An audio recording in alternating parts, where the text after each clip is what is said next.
After spending 40 years building my real estate business from nothing, I never imagined my own granddaughter Lynette would exclude me from her wedding.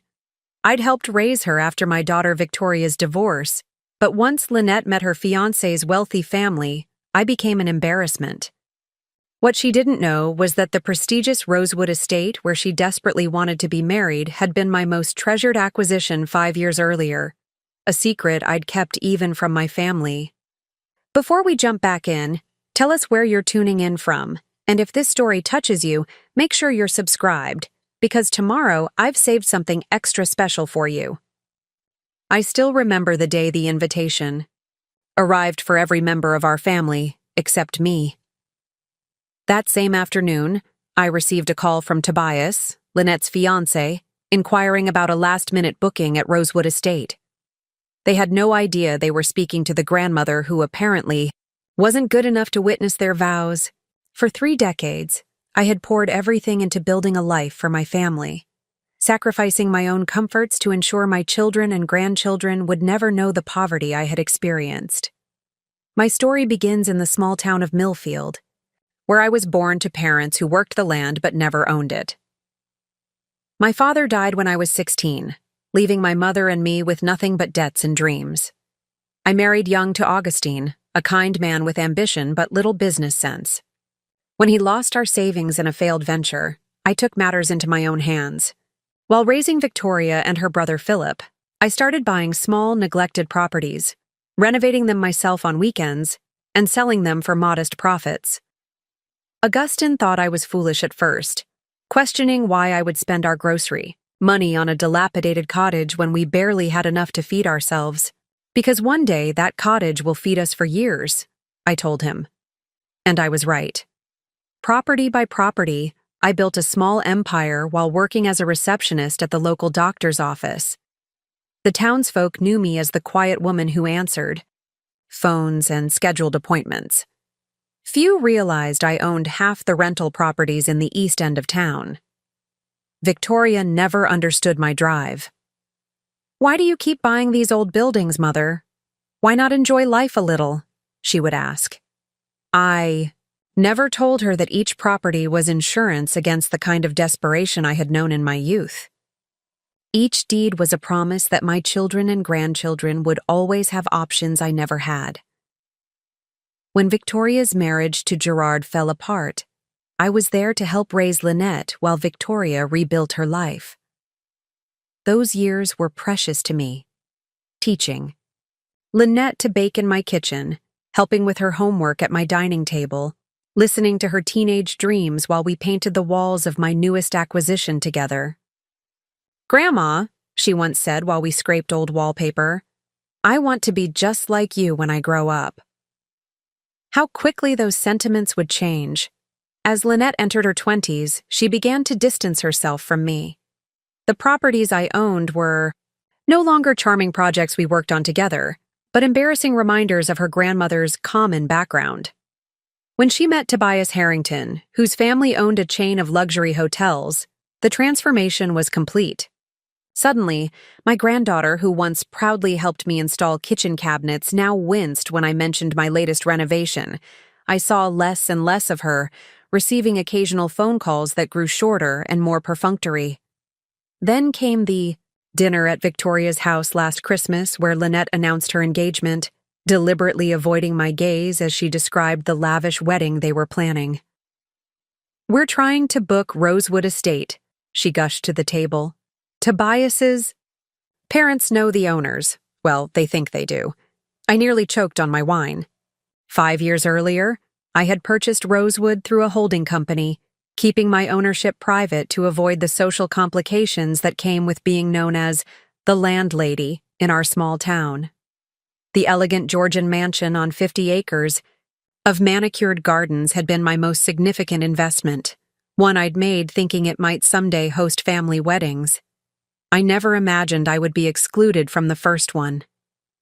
After dinner, I overheard Lynette whispering to her mother in the kitchen. "Mom, you have to help me with Grandma. You know how she is. She'll show up in one of her thrift store dresses talking about plumbing fixtures and property values." Tobias's family are sophisticated people. His mother is on the board of the symphony. For heaven's sake, Victoria's response surprised me. Lynette, your grandmother built everything we have. She paid for your private school, your college education. I know, Lynette interrupted. And I'm grateful, really. But this is my day? Can't you just tell her it's a very small ceremony? We'll visit her afterward or something. The pain of those words stayed with me as I drove home that night to my simple apartment above the hardware store, another property I owned but kept modest by choice. I had lived frugally my whole life, reinvesting profits rather than splurging on luxuries. Even after Augustine passed away 10 years ago, I maintained my habits, preferring function over flash. This mindset had made me wealthy, but to Lynette, it made me embarrassing. 2 months later, the wedding invitations went out. Victoria called me, her voice strained. Mother, I need to talk to you about Lynette's wedding. Let me guess, I'm not invited, I said quietly. Her silence was confirmation enough. She's young and foolish, Victoria finally said. She's trying to impress Tobias's family. And what's your excuse? I asked, surprised by the steel in my voice. That same afternoon, my phone rang again. It was Rosewood's manager, Claudine. Mrs. Barrett, I have a gentleman named Tobias Harrington on the other line. He's inquiring about booking the estate for a wedding in June. Apparently, the venue they reserved fell through, and they're desperate. I explained we're fully booked, but he mentioned connections to some of your business associates. I paused, considering my response carefully. For 40 years, I had put my family first. I had swallowed my pride when Augustine's business failed, when Victoria's husband left her for a younger woman, when Philip moved across the country and rarely called. I had been the steady foundation they all relied upon while treating me like an embarrassing secret. Perhaps it was finally time they understood who I really was. Tell Mr. Harrington that the owner might be willing to make an exception, I said slowly. But I'll need to meet with the couple personally to discuss arrangements. Set up an appointment for tomorrow afternoon. Of course, Mrs. Barrett, Claudine replied. Should I tell them your name? I smiled, though no one could see it. No, just tell them the owner of Rosewood Estate would be delighted to discuss their special day. That night, I pulled out my best dress, not from a thrift store as Lynette had cruelly suggested, but a classic Chanel I had purchased to celebrate my first million. Tomorrow would change everything. Tomorrow, my granddaughter would learn that the grandmother she was ashamed to invite to her wedding owned the venue of her dreams. My path to owning Rosewood Estate began long before Lynette was born, in the days when I scrubbed my own floors and fixed leaking pipes with tools borrowed from neighbors. Those early years shaped everything I would become. I grew up watching my parents work themselves to exhaustion on other people's land. Never put your destiny in someone else's hands. Honora, my father would say as we walked the fields together. He died of a heart attack at 42, leaving my mother and me with nothing but memories and unpaid medical bills. At 18, I met Augustine Barrett at a dance in the church basement. He was handsome and ambitious, with dreams of starting his own construction company. We married 6 months later, moving into a one-bedroom rental with a leaky roof and unreliable heat. Augustine worked construction during the day while I typed letters for a local attorney, both of us saving every penny for his business. When I discovered I was pregnant with Victoria, we were overjoyed but terrified. Our apartment was barely suitable for 2, let alone a baby. That's when I noticed the abandoned cottage 3 blocks away. The owners had died, and their children had moved to the city, leaving the property to deteriorate. We could buy it, I suggested to Augustine one evening as we walked past it. He laughed. With what money, Honora? We're saving for the business. But I had been watching the real estate listings. I knew the price had dropped 3 times. That night, I emptied my personal savings, money I'd been secretly setting aside from my paycheck each week, and made an offer well below asking price. Preparing and narrating this story took us a lot of time, so if you are enjoying it, subscribe to our channel. It means a lot to us. Now back to the story. To my surprise, they accepted. Augustine was furious. "You spent our future on a collapsing shack," he shouted. But I had a vision he couldn't see. For 6 months, I spent every evening and weekend at that cottage. I learned to replace broken windows from a library book, to patch plaster from the elderly handyman at the hardware store. By the time Victoria was born, we had a modest but solid home of our own. 2 years later, I sold it for twice what we'd paid and bought 2 more properties needing work. Augustine's construction business floundered despite his hard work. He couldn't manage the finances, couldn't price jobs properly. Meanwhile, I was pregnant with Philip and worried about our future. When Augustine lost our savings on a large project where the client went bankrupt, I made a decision that would define our marriage. "I'll handle the money from now on," I told him quietly one night after the children were asleep. "You build, I'll manage." His pride was wounded, but he couldn't argue with my results. While raising Victoria and Philip, I continued buying neglected properties, learning every aspect of renovation hands-on. Augustine and his crew would help with the major work, but I was there every step of the way, hanging drywall, installing kitchen cabinets, painting until midnight. The children grew up amid the smell of sawdust and fresh paint. Victoria complained about spending weekends at work sites while her friends went shopping. Philip, however, absorbed everything, following Augustine around with a toy hammer, later working summers with the crew. By the time Victoria was in high school, we owned 12 rental properties, all managed by me. "Why do we still live in this small house when we own all these buildings?" Victoria would ask, embarrassed by our modest home while her friends lived in new subdivisions. I never told her that the mortgage on our home had been paid off years earlier, that the money from our properties was invested in their education, funds in retirement accounts for Augustine and me, in new properties that would secure our family's future. I never mentioned the account balances I checked each night, watching our net worth climb while we continued to live simply. When Victoria met Gerard Lawson in college, I saw trouble immediately. He was charming but entitled, the son of a banker, who had never worked for anything in his life. Augustine thought he hung the moon. I reserved judgment, quietly continuing my property acquisitions while their romance blossomed. They married in a lavish ceremony that Gerard's parents insisted on paying for. "We can contribute," I offered to Victoria, who looked at me like I'd suggested holding the reception in one of my rental kitchens. "Mom, the Lawsons have standards," she said. "Just wear something nice and try not to mention your buildings."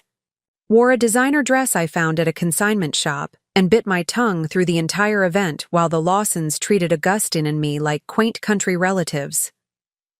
6 months later, when Gerard and Victoria wanted to buy their first home, they came to me for help with the down payment. I wrote the check without comment, watching Victoria become exactly what she had always wanted, a woman who didn't have to think about money. Philip took a different path, working construction with Augustine through college, then moving to Seattle for a job with an architectural firm. He called regularly, understanding the value of what we had built in a way Victoria never did. "You were right all along, Mom," he told me once. "Property is the only thing they aren't making more of." When Augustine's health began failing in our 50s, I gradually took over the construction business as well. The crews who had once looked skeptically at the boss's wife now took their orders directly from me. I sold the business when Augustine became too ill to work, focusing entirely on property management and acquisition. By the time Lynette was born, Augustine and I had achieved a level of wealth that would have seemed impossible in our early days. But old habits die hard. We still lived modestly, still drove sensible cars, still thought twice before spending on luxuries. Victoria saw this as stinginess. I saw it as the very mindset that had built everything we had. Everything changed when Victoria's marriage collapsed. Gerard left her for his 26-year-old secretary, emptying their joint accounts on his way out the door. Victoria arrived at our doorstep one rainy night, 3-year-old Lynette in tow, mascara streaming down. Her face. "He said I was boring," she sobbed as Augustine made tea. "He said I cared more about appearances than passion." I bit back the observation that Gerard had never been worthy of her in the first place. Instead, I held my daughter while Augustine entertained Lynette with silly faces and stories. That night, as Victoria slept in her childhood bedroom, I made a promise to myself that neither she nor my granddaughter would ever want for anything. The next morning, I called my attorney. By afternoon, Victoria had an appointment with the best divorce lawyer in the state, paid for by me. By the end of the week, I had contacted a real estate agent about a small house 3 blocks from ours, where Victoria and Lynette could start fresh. "I can't afford a mortgage," Victoria protested when I showed her the listing. "You won't have one," I replied simply. "Consider it an investment in my girls." For the next 5 years, while Victoria rebuilt her career at the local bank, I became a second mother to Lynette. I picked her up from preschool 3 days a week, taught her to read at my kitchen table, bandaged her knees when she fell. On weekends, she accompanied me to property inspections, wearing a tiny hard hat I had specially made. "Is this one ours, Grandma?" she would ask, skipping through empty rooms that smelled of possibility. "Not yet," I would answer, "but it could be." Unlike her mother at that age, Lynette showed genuine interest in my work. She loved choosing paint colors, helping me measure for curtains, even learning to use a screwdriver to install switch plates. By age 8, she could calculate square footage in her head and knew the difference between load-bearing and cosmetic walls. When Augustine passed away the year Lynette turned 10, I channeled my grief into my business and my granddaughter. Our weekend projects became more ambitious. We renovated a small office building together, Lynette designing the reception area as her special project. When the first tenants moved in, I framed her hand-drawn floor plan and hung it in the lobby. "When I grow up," she told me solemnly at 12, "I want to build beautiful places like you do, Grandma." Those were the golden years, working side by side with my granddaughter, watching her confidence grow along with her skills. I paid for private school, for summer architecture camps, for art lessons when she showed talent for design. Victoria didn't object, relieved to have both emotional and financial support as a single mother. The idea for Rosewood Estate came during those years, though I didn't recognize it at the time. Lynette and I were driving back from looking at a commercial property when we passed the old Whitmore mansion on the outskirts of town. Once the grandest home in the county, it had fallen into disrepair after the last Whitmore died without heirs. "That would make the most beautiful wedding venue," Lynette said, pressing her face against the car window, "like something from a fairy tale." "It would cost a fortune to restore," I replied practically. "But imagine the weddings you could have there," she insisted. "Everyone in town would want to get married at Rosewood." The seed was planted. Over the next few years, I made discreet inquiries about the property, learning that it had been tied up in probate for nearly a decade. Meanwhile, I continued building my portfolio, focusing increasingly on higher-end properties that would appreciate substantially. Lynette's transformation began during her sophomore year of college.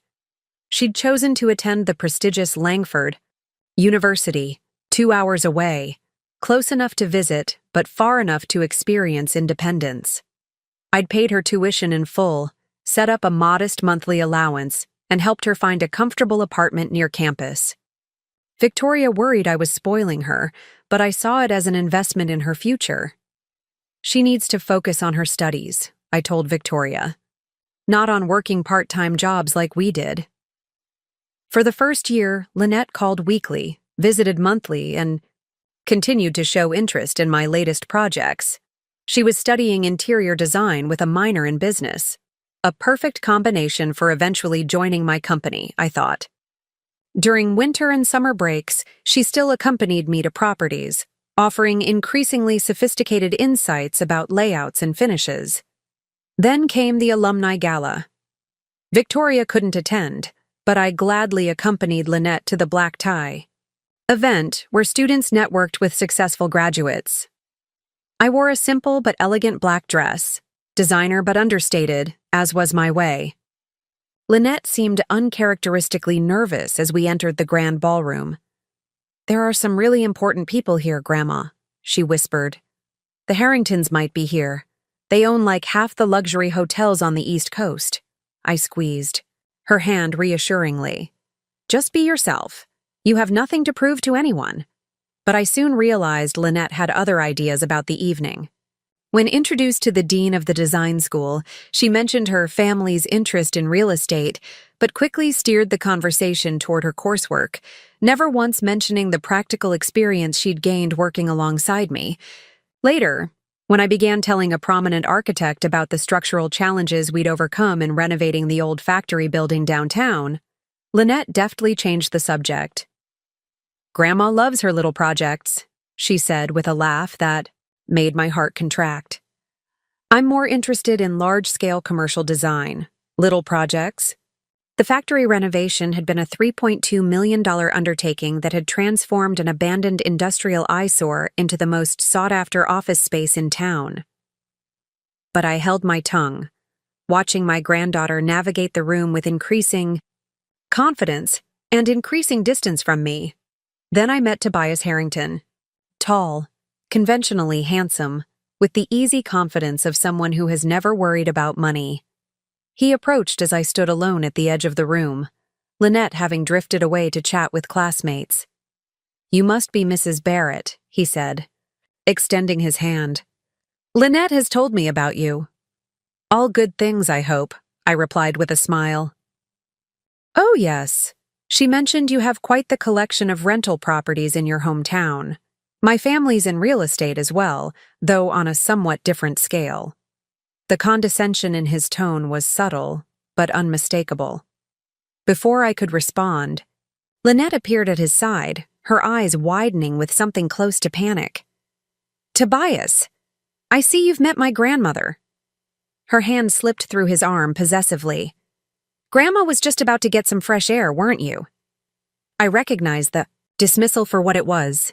"Actually, I was about to tell Mr. Harrington about the Rosewood property I've been considering," I said calmly.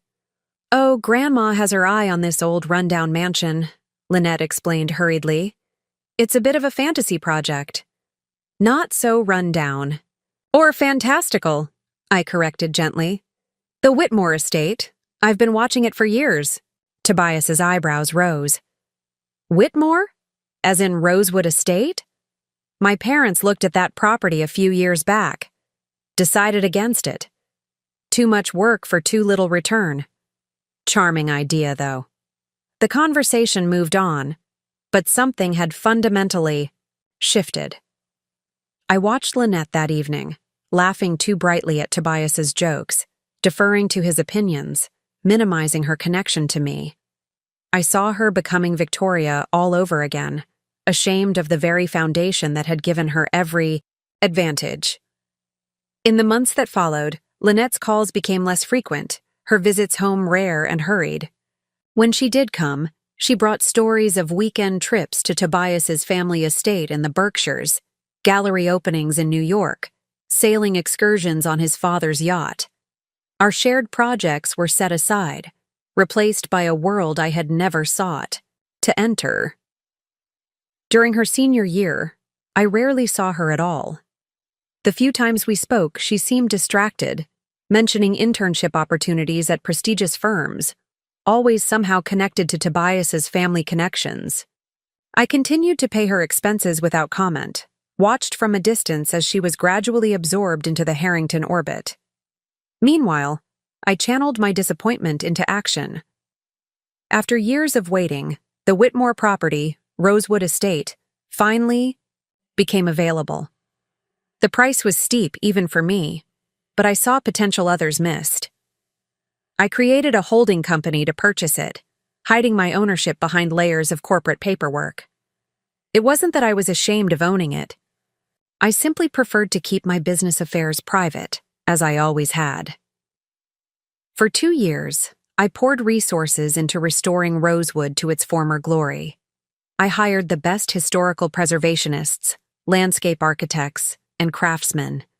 What had once been a decrepit mansion became a stunning estate, with formal gardens, a renovated carriage house, and interiors that balanced historical accuracy with modern comfort. The ballroom, with its soaring ceilings and wall of French doors, opening onto a stone terrace, was breathtaking. When local wedding planners approached about using the estate as a venue, I recognized an opportunity. Within a year, Rosewood became the most exclusive wedding venue in 3 counties, booked solid 18 months in advance. I rarely visited in person, letting Claudine, my capable manager, handle the day-to-day operations. My name appeared nowhere, in the marketing materials. The estate was simply owned by Barrett Holdings LLC.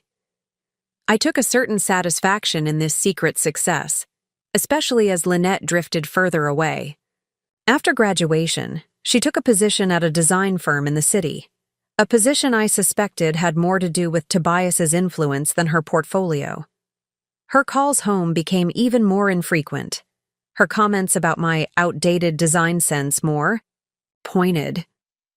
"You really should update your apartment, Grandma," she said during one rare visit. "Those cabinets must be 20 years old." I didn't tell her that I had deliberately kept my personal living space modest and practical. Why explain that the apartment above the hardware store was simply convenient, allowing me to check on one of my commercial properties daily, or that I preferred to invest in appreciating assets rather than fashionable furnishings? The truth was, Lynette no longer wanted to understand my choices. She had chosen a different path. Then came the Christmas dinner at Victoria's house, where Lynette announced her engagement to Tobias with a ring that could have paid for one of my first houses. As the family exclaimed over the diamond, I watched, my granddaughter's face, searching for traces of the girl who had once helped me install cabinet hinges and calculate paint quantities. Instead, I saw a stranger, one who carefully avoided my eyes as she described the lavish wedding they were planning at Rosewood Estate.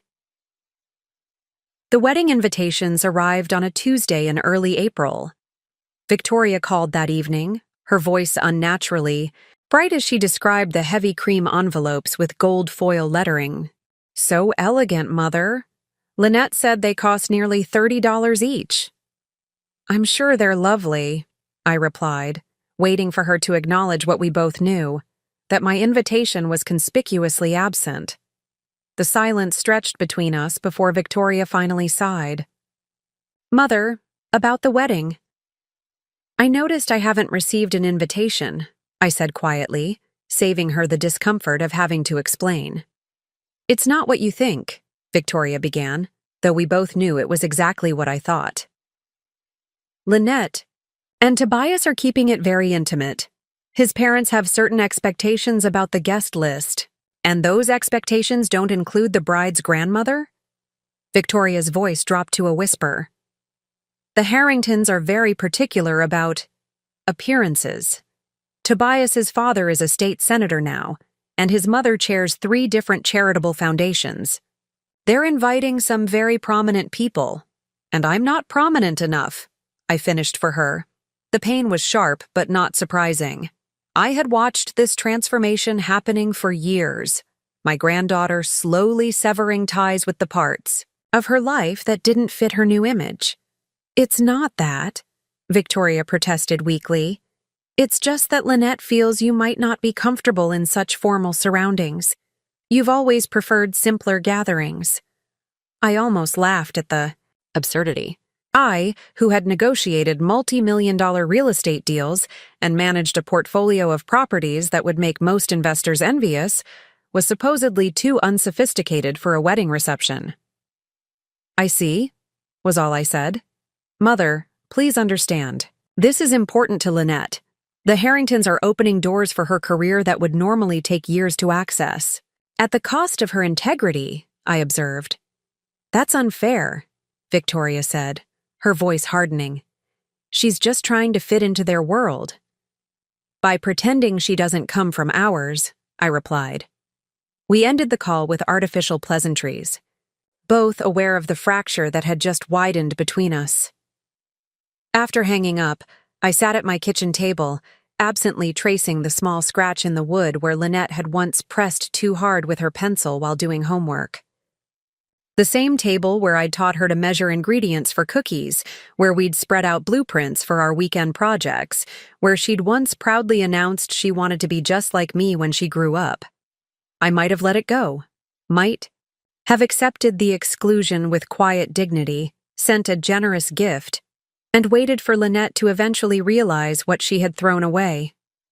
But fate had other plans. The next morning, Claudine called from Rosewood Estate.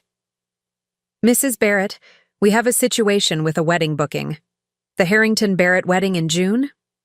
They had originally booked the Sanderson Hotel downtown, but apparently, there's been a major plumbing issue that won't be resolved in time. They're now desperate to book Rosewood, but as you know, we're completely reserved through September.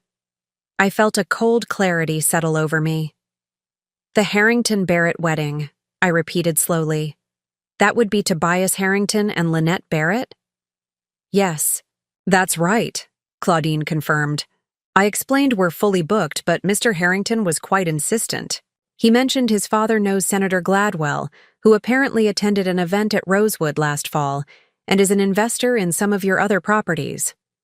Of course. Tobias was trying to use connections to pressure the unknown owner of Rosewood, me, into accommodating his wedding plans. The irony was almost too perfect. "What did you tell him?" I asked. "That I would need to consult with the owner. He's holding on the other line, actually. Shall I tell him it's not possible?" I paused, considering. My options. I could simply decline, cite existing bookings, and let Lynette and Tobias scramble to find another venue. It would be perfectly reasonable, and perhaps a small taste of karmic justice for a granddaughter who had deemed me unworthy of attending her wedding.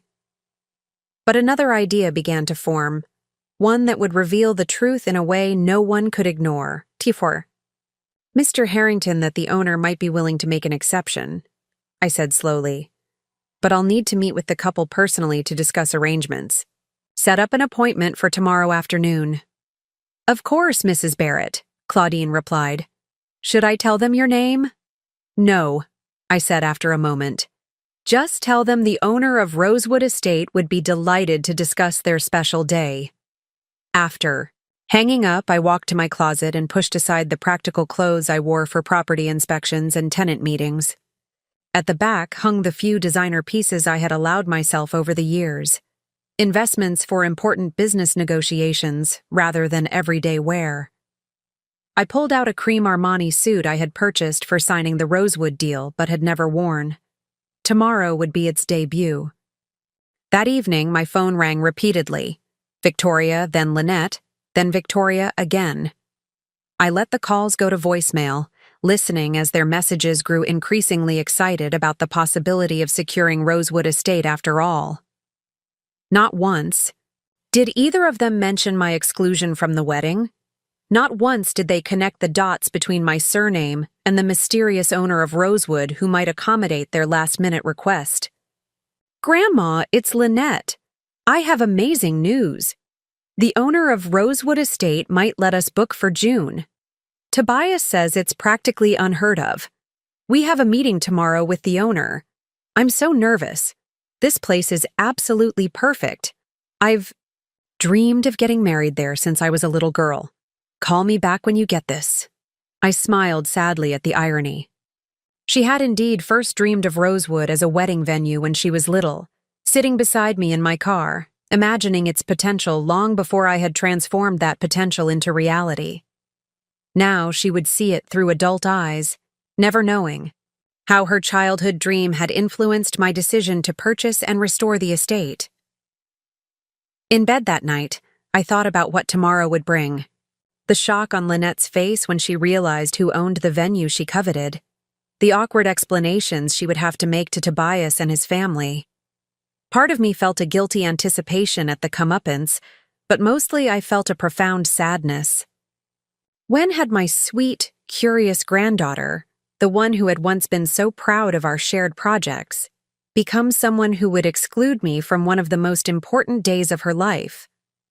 As I drifted toward sleep, I wondered if tomorrow's revelation would bridge the growing chasm between us or widen it beyond repair. Either way, the truth would finally be laid bare. I barely slept that night.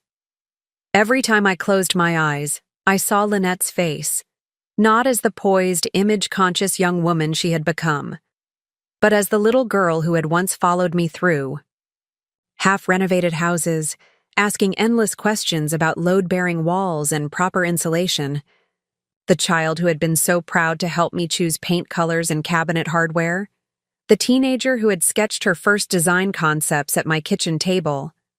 When had I lost her? When had my granddaughter decided I was something to be ashamed of rather than someone to be proud of? I rose before dawn, making coffee in the same chipped mug I'd used for 20 years. My apartment above the hardware store was modest but comfortable.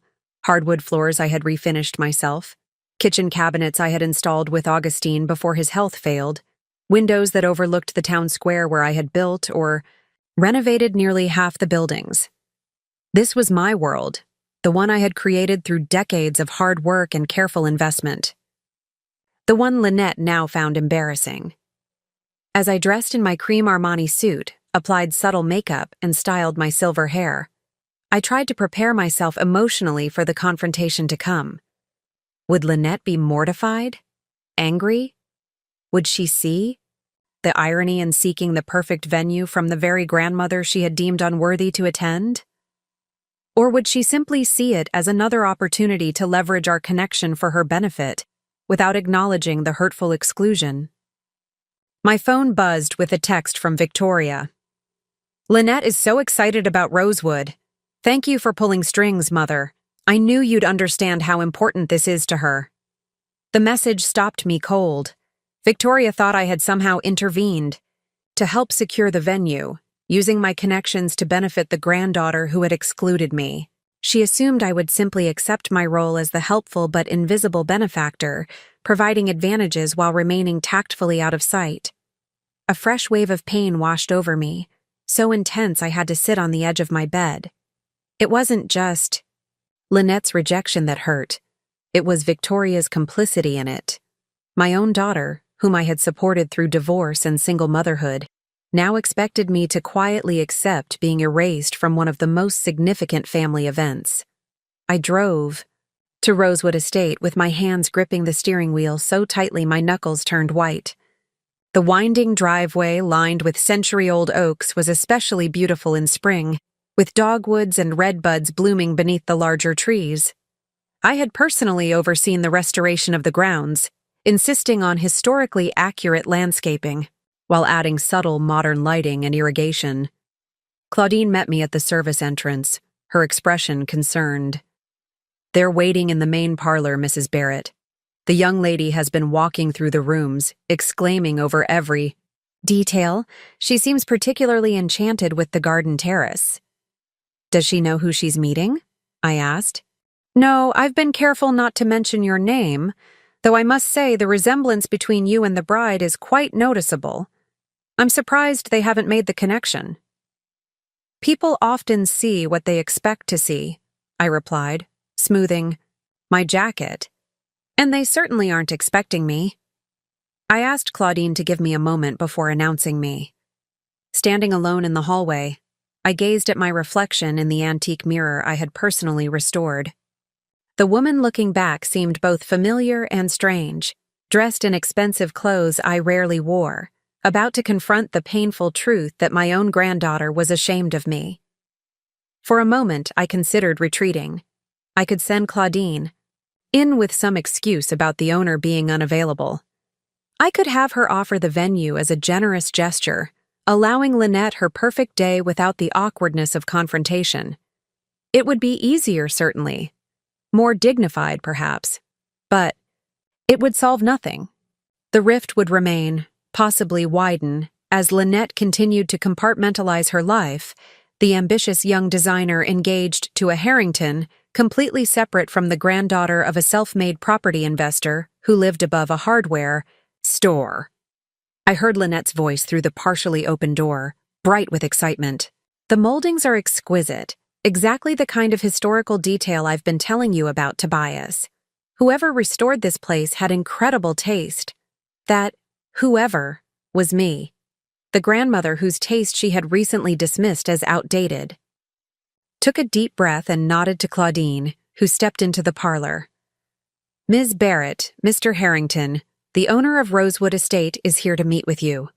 I entered the room with my head high, watching as Lynette's expression transformed from eager anticipation to shocked recognition. The color drained from her face, her mouth forming a small O of surprise. "Grandma?" she whispered, her voice barely audible. Tobias looked between us, confusion evident in his furrowed brow. "You know each other?" "You could say that," I replied, keeping my voice steady despite the emotion threatening to overwhelm me. "Lynette is my granddaughter." Time seemed to stop as understanding dawned on Tobias's face. He turned to Lynette, whose complexion had now flushed from pale to crimson. "Your grandmother owns Rosewood Estate?" he asked incredulously. "But you said—" "I think what Lynette told you," I interrupted gently, "is that her grandmother owns some rental properties in town, which is true as far as it goes. Rosewood is just one of several properties in my portfolio." Lynette seemed unable to speak, her eyes fixed on me with a mixture of shock, embarrassment, and something else. Was it guilt? Fear? I couldn't tell. "Mrs. Barrett, this is unexpected." Tobias recovered quickly, extending his hand.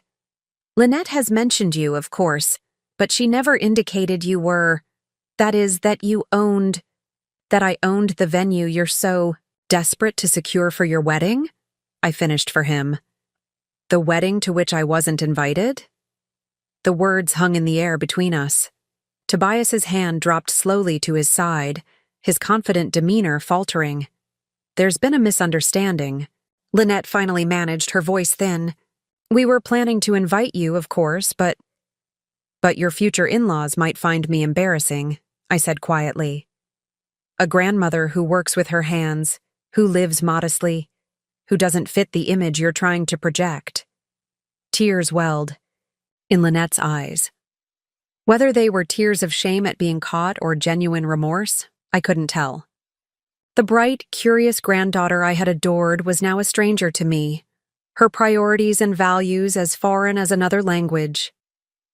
In that moment, with the sunlight streaming through the restored Victorian windows I had personally sourced from a salvage yard, the full weight of her rejection hit me. This wasn't just about a wedding invitation. It was about a fundamental denial of who I was, who we were together. It was a repudiation of everything I had built, everything I had taught her, everything we had once shared. "I think," I said after a long silence, "that we have a lot to discuss about your wedding plans." After the initial shock of our meeting at Rosewood, I suggested we continue our conversation the following day. Lynette needed time to process the revelation, and I needed space to collect my thoughts. Tobias, ever the diplomat, agreed that everyone could use a moment to regroup, as he put it. "We'll call you tomorrow, Mrs. Barrett," he said smoothly, guiding a still stunned Lynette toward the door. "Perhaps we can discuss this over lunch." I nodded, maintaining my composure until their car disappeared down the long driveway. Only then did I allow my shoulders to slump, the weight of the confrontation finally settling fully upon me. "Are you all right, Mrs. Barrett?" Claudine asked, concern evident in her voice. "I will be," I assured her, though I wasn't entirely convinced. Rather than returning to my apartment, I asked Claudine to cancel my afternoon appointments. I needed to understand exactly what I was dealing with, how deep Lynette's rejection went, what she had told the Harringtons about me, and whether there was anything left of our relationship worth salvaging. I began by calling Philip in Seattle. My son had always been more perceptive than Victoria, less concerned with appearances and more grounded in reality. If anyone would give me an honest assessment, it would be him. "Mom?" he answered, surprised to hear from me midweek. Everything okay? I explained the situation as succinctly as possible. Lynette's exclusion of me from the wedding, my ownership of Rosewood, and the confrontation that had just occurred. Philip was quiet for a long moment before sighing heavily. I wish I could say I'm surprised, but I'm not. Lynette sent me an invitation last week with a note saying it was adults only and explaining why you wouldn't be there. What exactly did she say? I pressed, needing to hear the full extent of her deception. That you were having mobility issues and wouldn't be comfortable at such a formal event, Philip said reluctantly. That you and she had discussed it, and you were relieved not to have to attend. The lie stung worse than the exclusion itself. Not only had Lynette decided I was unworthy of attending her wedding, but she had fabricated a story to justify my absence to other family members. Mom, I should have questioned it, Philip continued, regret evident in his voice. But Jamie and I have been so caught up in the adoption process, and Lynette sounded so convincing. I'm sorry. It's not your fault, I assured him. But I'd appreciate if you didn't mention our conversation to Lynette or Victoria just yet. I need to understand what else Lynette has been saying about me. After promising to visit soon, Philip ended the call, leaving me with a hollow feeling in my chest. What other lies had Lynette told to erase me from her narrative?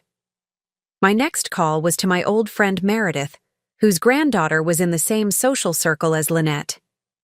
Meredith had been my confidant since our children were in elementary school together, one of the few people who knew the true extent of my business success. Honora, what perfect timing! I was just about to call you, Meredith exclaimed. I ran into Lynette at the country club yesterday. She was having lunch with Tobias's mother and some of the ladies from the hospital board. The country club? I repeated, surprised. Lynette had never shown interest in country club activities before. Yes, she's joined the Young Professionals Committee there. Didn't she tell you? No, I said simply. We haven't been in close contact lately. Did she happen to mention me? Meredith hesitated, which told me everything I needed to know. Well, one of the ladies asked about her family background, and she mentioned her mother works at First National Bank.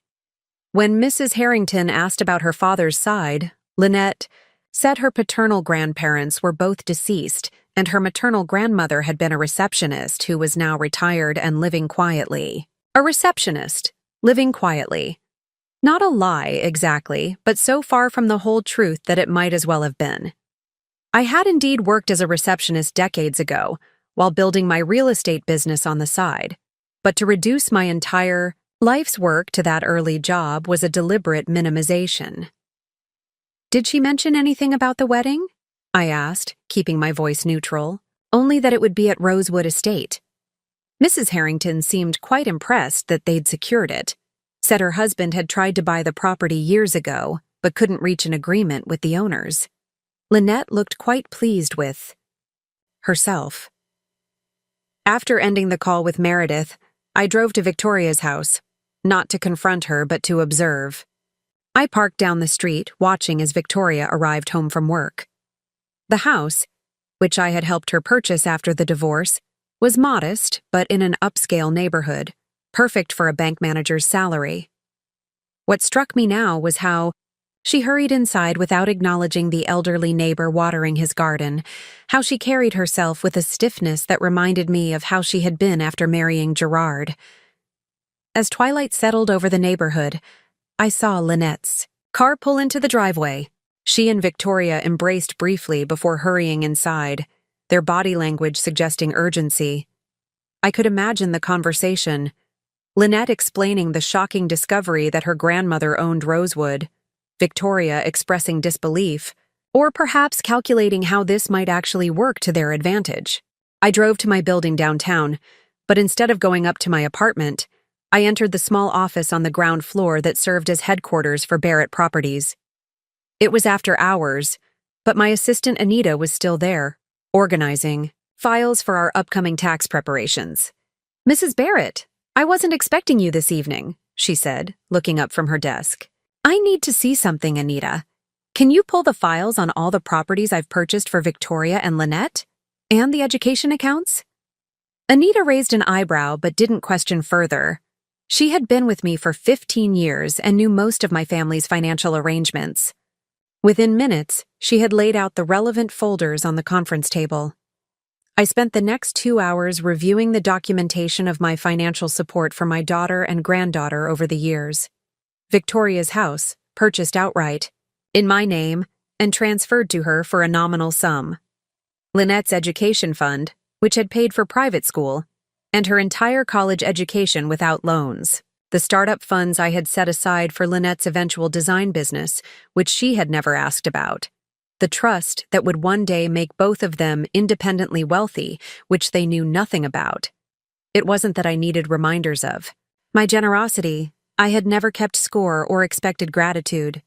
But I needed to understand the full context of Lynette's rejection. She wasn't just excluding a grandmother with unfashionable clothes or embarrassing mannerisms. She was rejecting someone who had quietly secured her past, present, and future. Someone who had been building a legacy for her since before she was born. As I locked the office and finally headed upstairs to my apartment, I felt a strange clarity emerging from the pain. This wasn't just about a wedding invitation or social embarrassment. It was about values, about the fundamental disconnect between the life I had built and the image Lynette was now trying to project. Tomorrow's lunch with Lynette and Tobias would be illuminating in ways they couldn't possibly anticipate. But first, I needed to make one more call to Jamie, Philip's husband, who worked for a private investigation firm. "I need information on the Harrington family," I told him when he answered, "particularly their current financial situation." "Honora, is everything okay?" Jamie asked, concern evident in his voice. "Not yet," I replied, "but it will be. One way or another, it will be." The restaurant Tobias chose for our meeting was predictably upscale, the kind of place where the menu has no prices and the waitstaff hovers just out of sight. I arrived 15 minutes early, dressed in another of my rarely worn designer outfits, this time a sapphire blue St. John knit suit that brought out the blue of my eyes. The maitre d' led me to a private alcove in the back, clearly reserved for important guests. I had barely settled in when Jamie called with the information I'd requested. "It's not what you might expect," he said without preamble. The Harringtons maintain all the appearances of wealth, but they're leveraged to the hilt. Their hotel chain has been losing market share to boutique hotels and high-end vacation rentals. The senators' campaigns have drained their liquid assets, and there are some questionable tax maneuvers my contacts are flagging. "They're broke?" I asked, surprised despite myself. "Not broke, but not nearly as solid as they appear. They're keeping up appearances, but behind the scenes, they're scrambling. That might explain why the son is so eager to marry into what he perceives as new money. Except Lynette doesn't have money," I pointed out. "Not yet, anyway." "But she's positioned herself as someone who does, hasn't she?" "My guess is she's been vague about her family's finances, letting the Harringtons assume there's significant wealth. And now with the discovery that you own Rosewood Estate." I thanked Jamie and ended the call just as I saw Lynette and Tobias enter the restaurant. My granddaughter had changed clothes at least twice since yesterday. Her outfit now, an expensive-looking cream pantsuit with a silk blouse, her hair swept into an elegant updo. She looked polished, poised, and completely different from the girl who had once helped me install kitchen cabinets in overalls and a baseball cap. I watched them approach, noting how Tobias guided Lynette with a hand at the small of her back, how she leaned slightly toward him as if seeking strength. Their body language told me they had strategized this meeting, prepared a united front. "Grandma," Lynette said as they reached the table, leaning down to kiss my cheek, a gesture so formal and artificial it made my heart ache. "You look lovely." "Thank you," I replied, gesturing for them to sit. I thought the occasion warranted something special. "Mrs. Barrett," Tobias began smoothly, once we had ordered drinks, "I want to apologize for yesterday's awkwardness. Had we known you owned Rosewood Estate, you would have invited me to the wedding. I finished for him, my tone mild but direct. He had the grace to flush slightly. There's been a misunderstanding about the guest list. Lynette and I were planning to discuss it with you, actually. I raised an eyebrow, waiting for Lynette to speak. She fidgeted with her water glass, avoiding my gaze. Grandma, it's not what you think, she finally said, her voice carefully modulated to sound sincere. We were trying to keep the ceremony very small, just immediate family and a few close friends. Your brother and his husband received invitations, I pointed out. As did your mother, your cousins from your father's side, and judging by the number of invitations Victoria mentioned, at least 100 of the Harringtons' closest acquaintances. Lynette flushed. That's different. Tobias's family has certain obligations. Political connections. I nodded understandingly. People who could help the senator's career or the hotel business. Tobias's eyes narrowed slightly at my mention of the hotel business, but his smile never faltered. Mrs. Barrett, what Lynette is trying to say is that we would love for you to attend the wedding. In fact, now that we know about your connection to Rosewood, it seems providential. Perhaps we could discuss special arrangements for the venue. And there it was, the pivot from exclusion to opportunism. Now that I might be useful, I was suddenly welcome at the celebration. Special arrangements? I echoed, taking a sip of my water. What did you have in mind? Lynette brightened, clearly thinking the worst was over. Well, since you own the venue, maybe we could get a family discount, and perhaps extend the hours a bit longer than usual? The Rosewood contract is pretty restrictive about end times, but since it's your own granddaughter's wedding, I let her continue, watching as she and Tobias outlined their vision for the perfect wedding at Rosewood, more guests than the venue. Typically allowed, extended hours, special access to areas of the estate usually closed to the public, and of course, a substantial discount on the already exorbitant fee. They spoke animatedly, their earlier discomfort forgotten as they described flower arrangements and lighting designs, menu options and music selections. Not once did either of them acknowledge the fundamental issue, that they had deliberately excluded me from this celebration until they discovered I controlled something they wanted. As our entrees arrived, I finally interrupted their planning. Before we discuss the venue further, I'd like to understand something. Lynette, why did you tell Philip I was having mobility issues and couldn't attend your wedding? Her fork froze halfway to her mouth, her eyes widening. That was just to make things easier for everyone. I didn't want him to worry. And why did you tell Meredith's granddaughter that both your paternal grandparents were deceased and I was a retired receptionist, living quietly? Tobias shot Lynette a quick glance, clearly surprised by this information. I never said. Lynette began to deny, then stopped, realizing I wouldn't have mentioned it without certainty. That was just simplified for casual conversation. You know how people ask questions without really wanting detailed answers. I see, I said, folding my napkin carefully. And which version of me were you planning to present at the wedding, now that I'm invited? The infirm grandmother who can't navigate a formal event? The retired receptionist with no accomplishments worth mentioning? Or the owner of Rosewood Estate, suddenly worthy of acknowledgement? The facade cracked then, just slightly.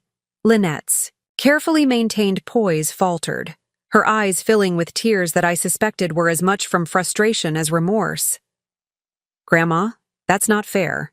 I've been under so much pressure with the wedding planning and my career and meeting Tobias's family's expectations that apparently couldn't accommodate your grandmother as she actually is, I finished for her. Tobias cleared his throat, clearly trying to salvage the situation. Mrs. Barrett, whatever misunderstandings have occurred, I'm sure we can move past them. Family is important to both Lynette and me. In fact, my parents are very eager to meet you now. Now that they know I own Rosewood, I added. Now that they know you're a successful businesswoman, he corrected smoothly. Your achievements should be celebrated, not hidden. I almost admired his ability to pivot so effortlessly, to reframe Lynette's deception as a simple oversight now happily corrected. If I hadn't spent decades negotiating with far more seasoned business people, I might have been persuaded by his charm. Instead, I took another bite of my barely touched salmon, chewed thoughtfully, and swallowed before responding. Tell me more about your parents' interest in Rosewood Estate. I understand your father tried to purchase it some years ago. A flicker of surprise crossed Tobias's face before he composed himself. Yes, it would have made an excellent addition to our hotel portfolio. Unfortunately, the negotiations fell through. Because the asking price was too high, I suggested. Because the owners were unreasonable, he corrected with a tight smile. But that's all in the past. Now we have a family connection to look forward to. I smiled back, allowing him to think he had successfully navigated dangerous waters.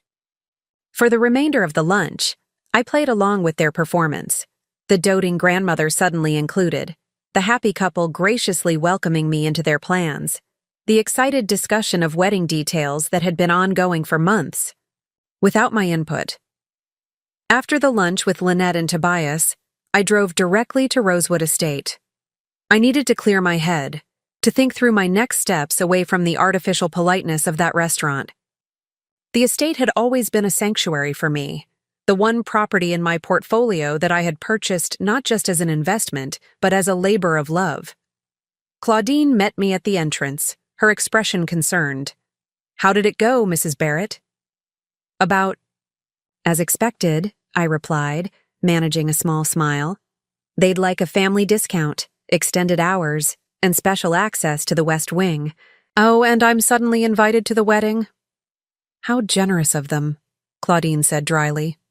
She had been with me for over 15 years, starting as a property manager for my commercial buildings before taking over Rosewood when I purchased it. She knew me well enough to read between the lines. "There's a couple touring the grounds right now," she added. "The Montgomerys. They're hoping to book for their daughter's wedding next spring." "I'll avoid the formal gardens then," I said, heading toward my private office in what had once been the estate's library.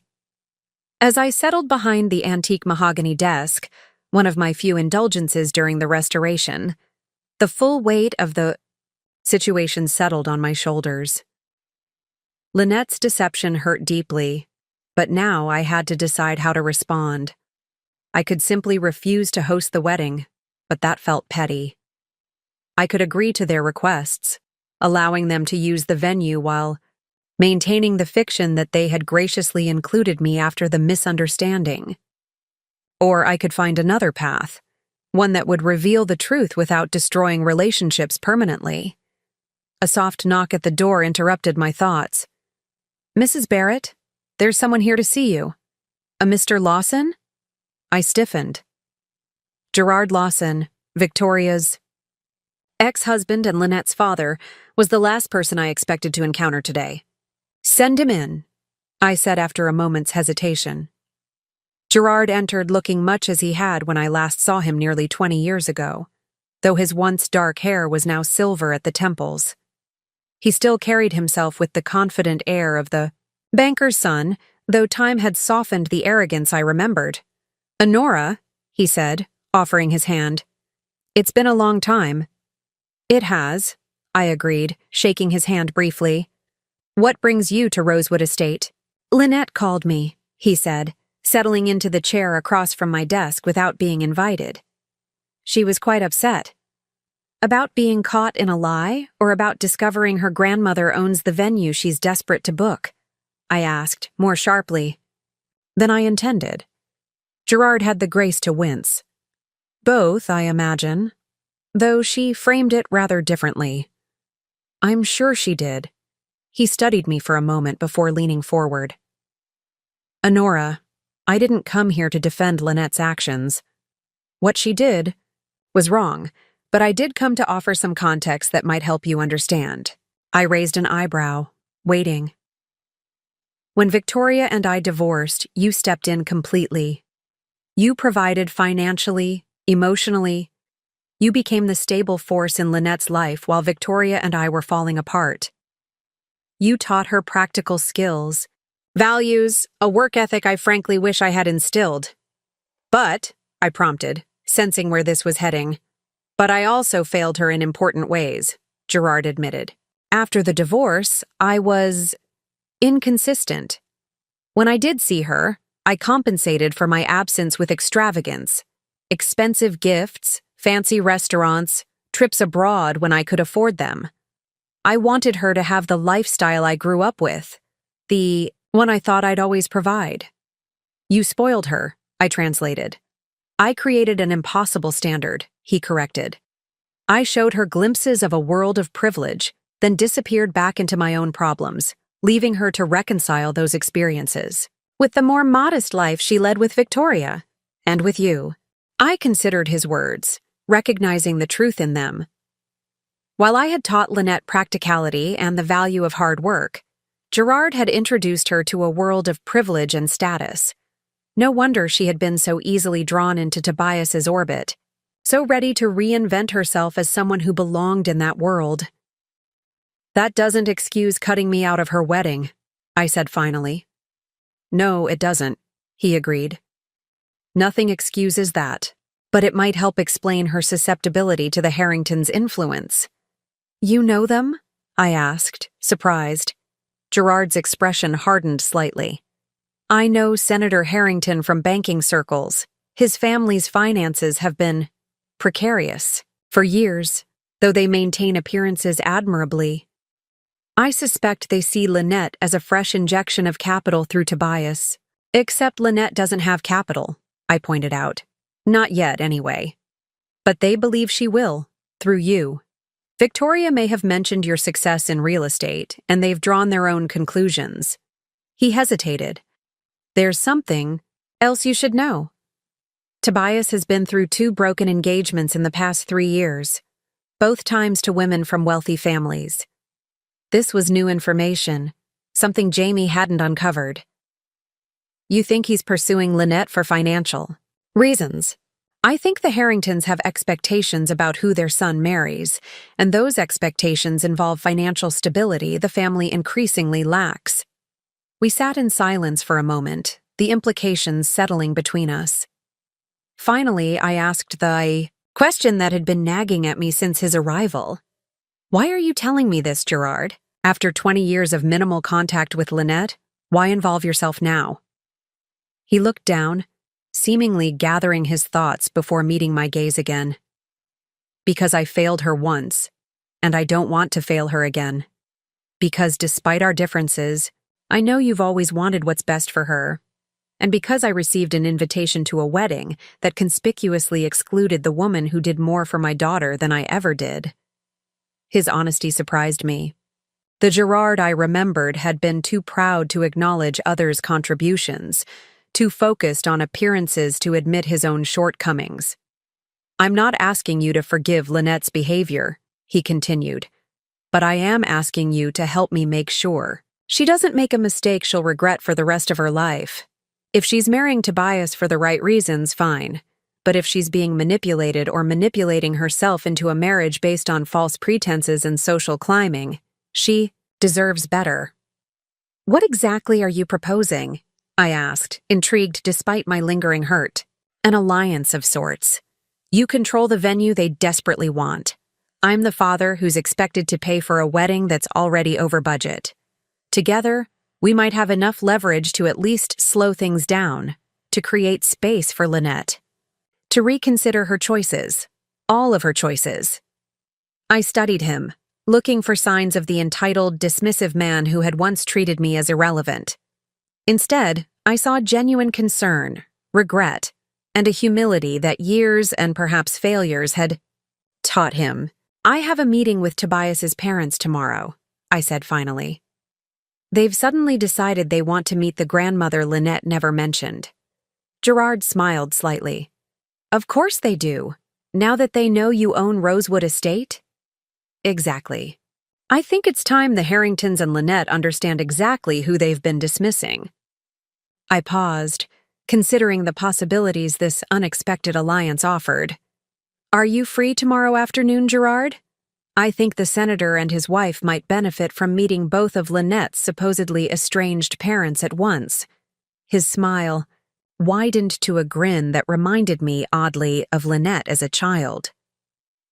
I wouldn't miss it for the world, Honora. Just tell me when and where. As Gerard left, I felt a renewed sense of purpose. The hurt remained, but now it was channeled towards something constructive, not revenge but revelation. It was time for the facades to fall, for truth to emerge, however uncomfortable it might be. I picked up my phone and called Claudine.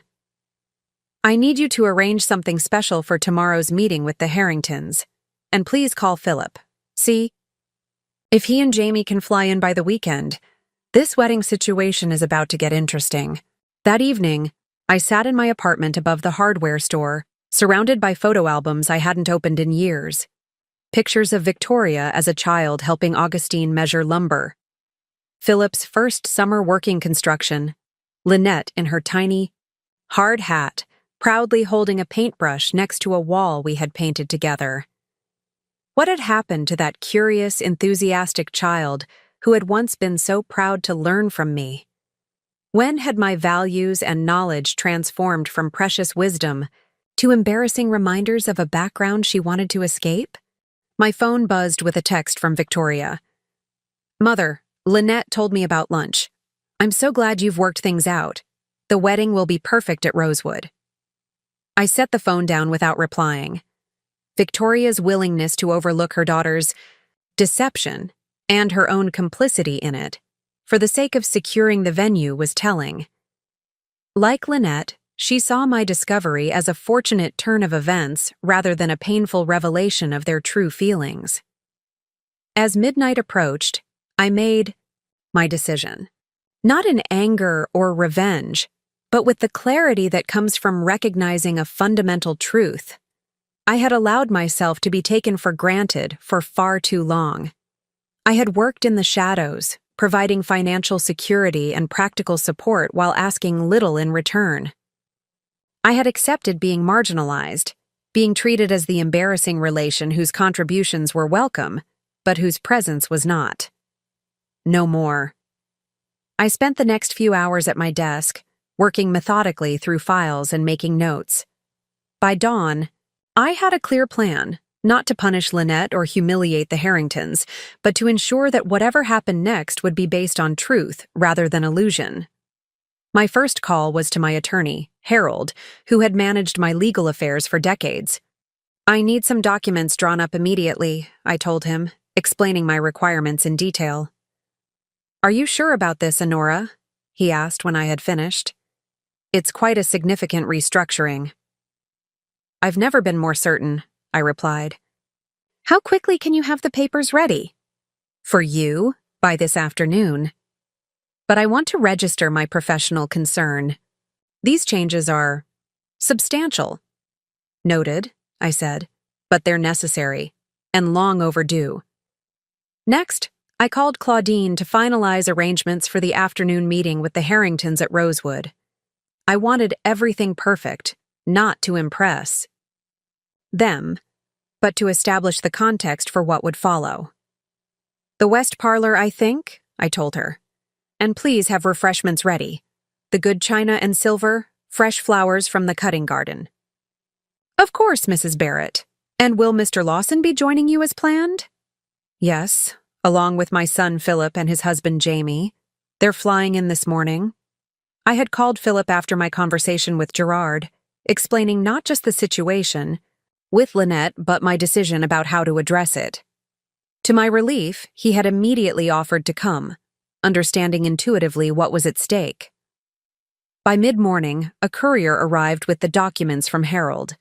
I reviewed them carefully, signed where indicated, and arranged for them to be returned to his office for final processing. What I was doing couldn't be undone easily, but I was certain it was right, not just for me, but ultimately for Lynette as well. Victoria called twice while I was preparing for the meeting. I let both calls go to voicemail, not ready yet to face her explanations or excuses. Whatever Victoria thought she understood about the situation, she was missing the central point. This wasn't about a wedding venue or an invitation. It was about respect, honesty, and the values I had tried to instill in my family.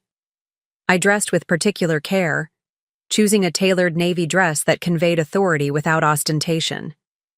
I added my mother's pearls, the one heirloom she had been able to leave me, and a simple gold bracelet Augustine had given me for our 30th anniversary.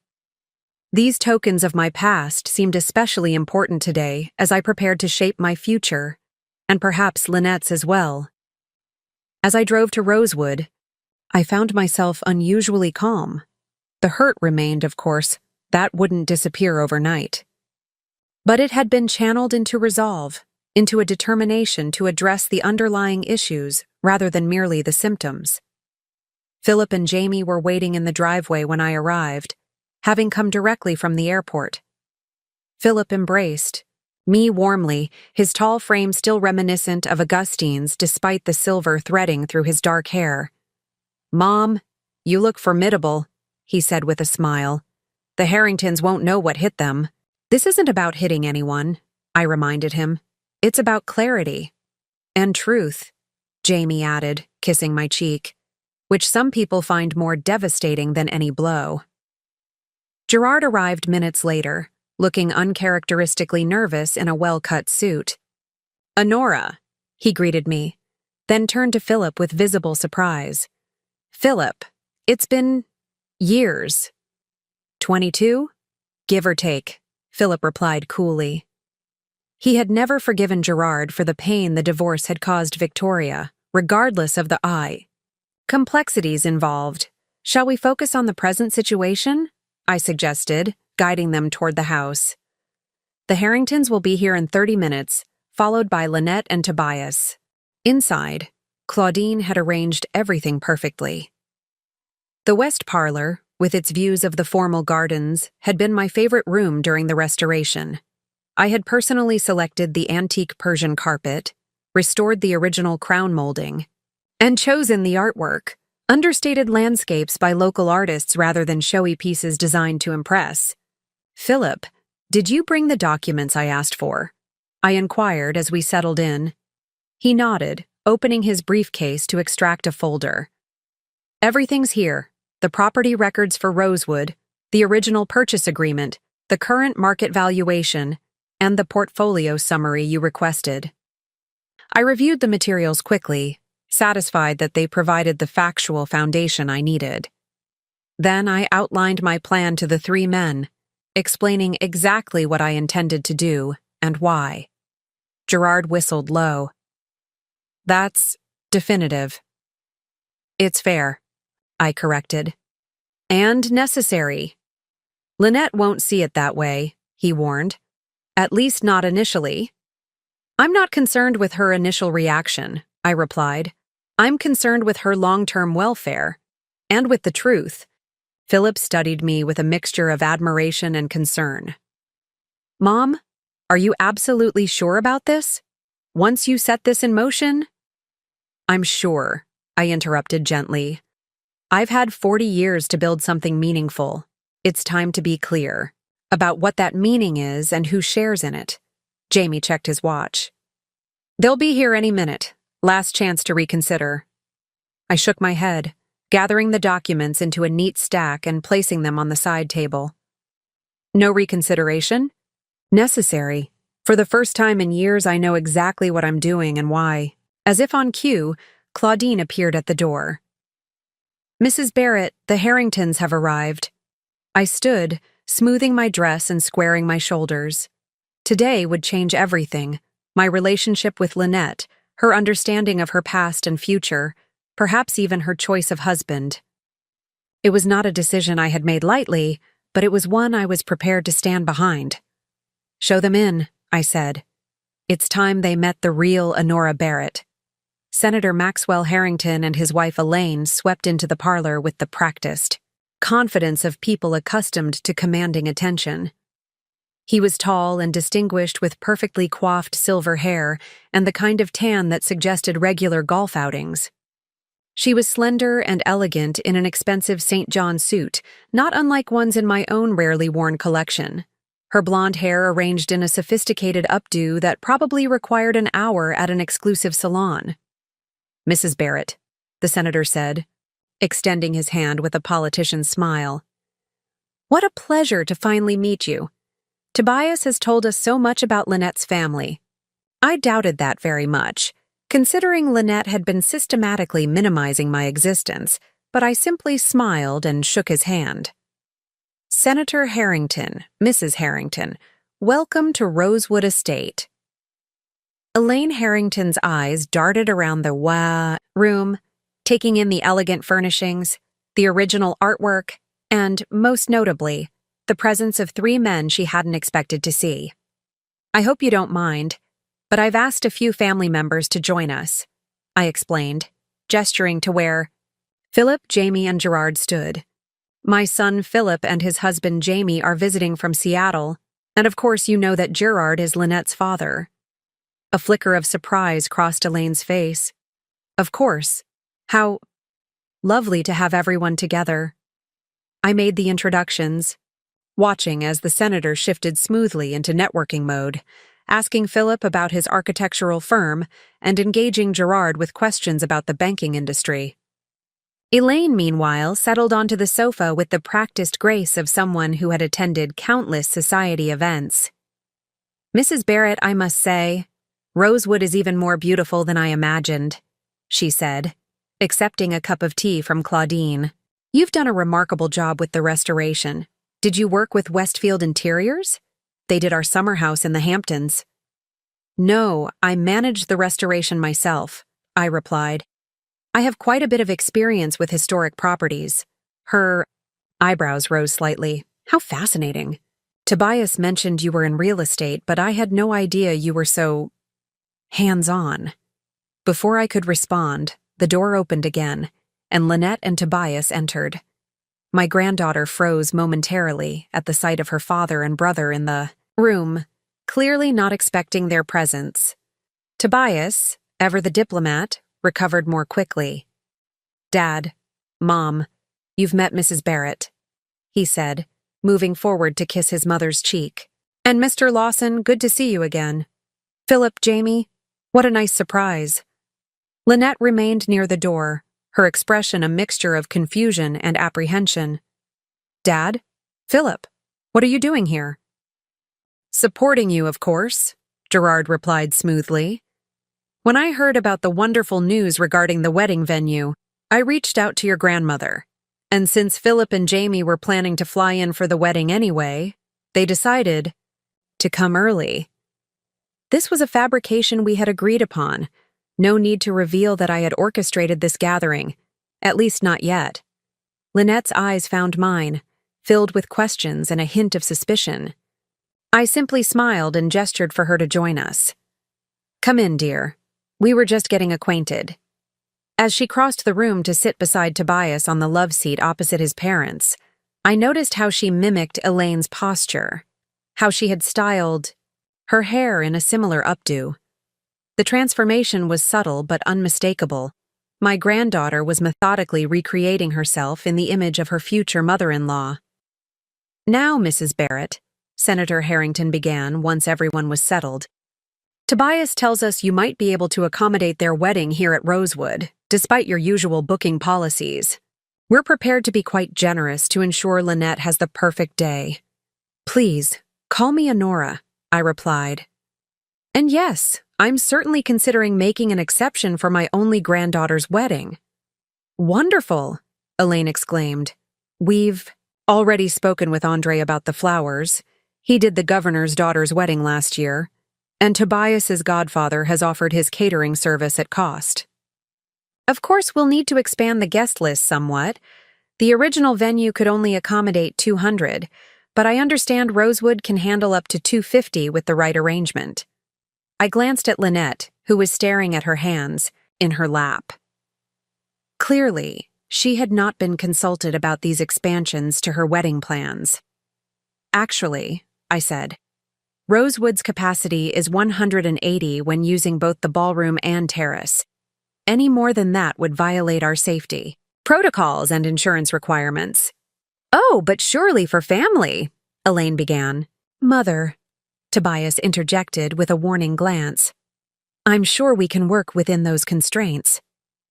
Senator Harrington leaned forward, his expression shifting to one I recognized from negotiating with seasoned businessmen.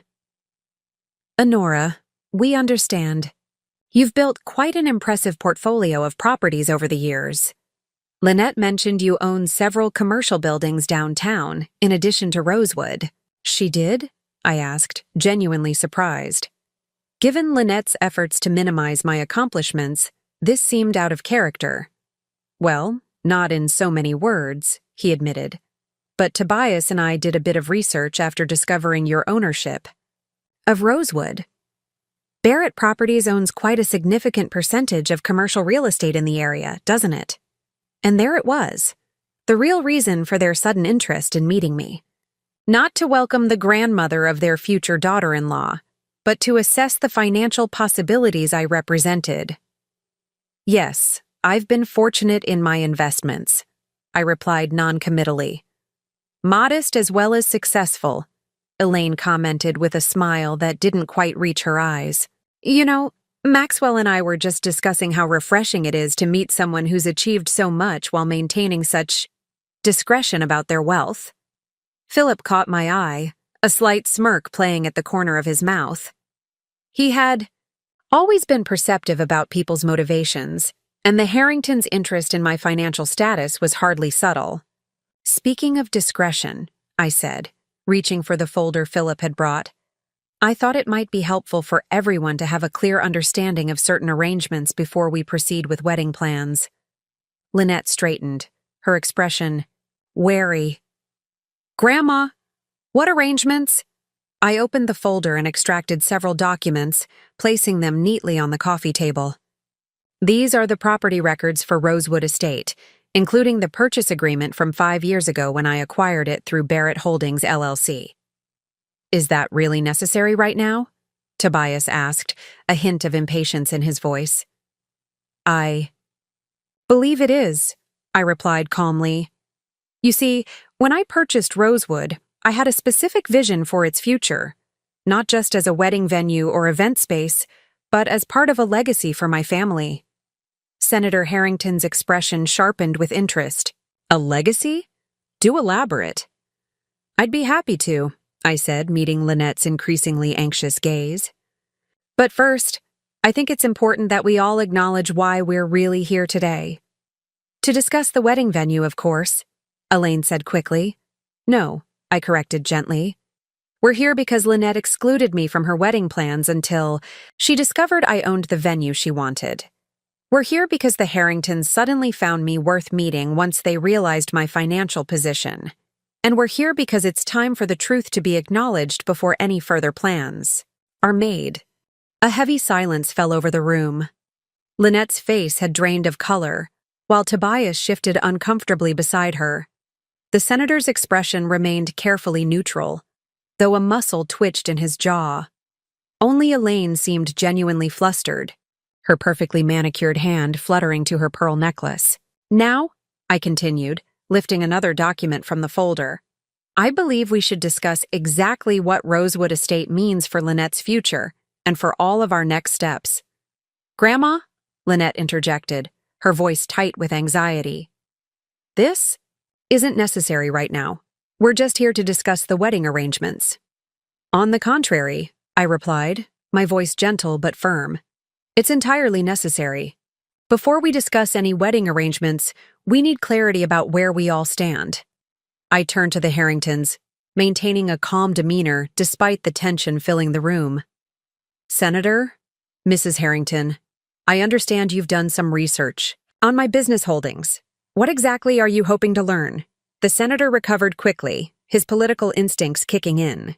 Merely background, Honora. Getting to know family is important to us. Is that why you waited until now to express any interest in meeting me? Despite the fact that your son has been dating my granddaughter for nearly 2 years? Elaine's smile tightened. We've been terribly busy with Maxwell's Senate duties and our charitable commitments. I'm sure you understand. I understand perfectly, I said. Just as I understand why Lynette told people I was a retired receptionist living quietly, rather than acknowledging my actual accomplishments. Why she told Philip I had mobility issues that prevented me from attending her wedding. Why my invitation was conveniently lost until you discovered I owned this estate. Lynette flushed crimson. That's not what happened. It's exactly what happened, Gerard interrupted, his voice surprisingly gentle despite the firmness of his words. Let's not compound the situation with more deception, Lynette. Tobias placed a protective arm around Lynette's shoulders. Mrs. Barrett, with all due respect, these are family matters that could be discussed privately. My parents came here today in good faith. They came to assess my wealth and determine whether I might be useful to them, I corrected. Just as you suddenly found me worth including in your wedding plans once you realized I controlled something. You wanted. The senator leaned forward, abandoning pretense. Honora, we seem to have gotten off on the wrong foot. We genuinely want to welcome you into our family circle. Lynette is a delightful young woman, and obviously her upbringing reflects well on you. Yet not well enough to acknowledge me until now, I observed. Philip, who had been quietly observing, finally spoke. Senator Harrington, my mother isn't interested in being patronized or in having her very legitimate concerns sidestepped. If we're going to move forward productively, let's dispense with the political double talk. Jamie nodded in agreement.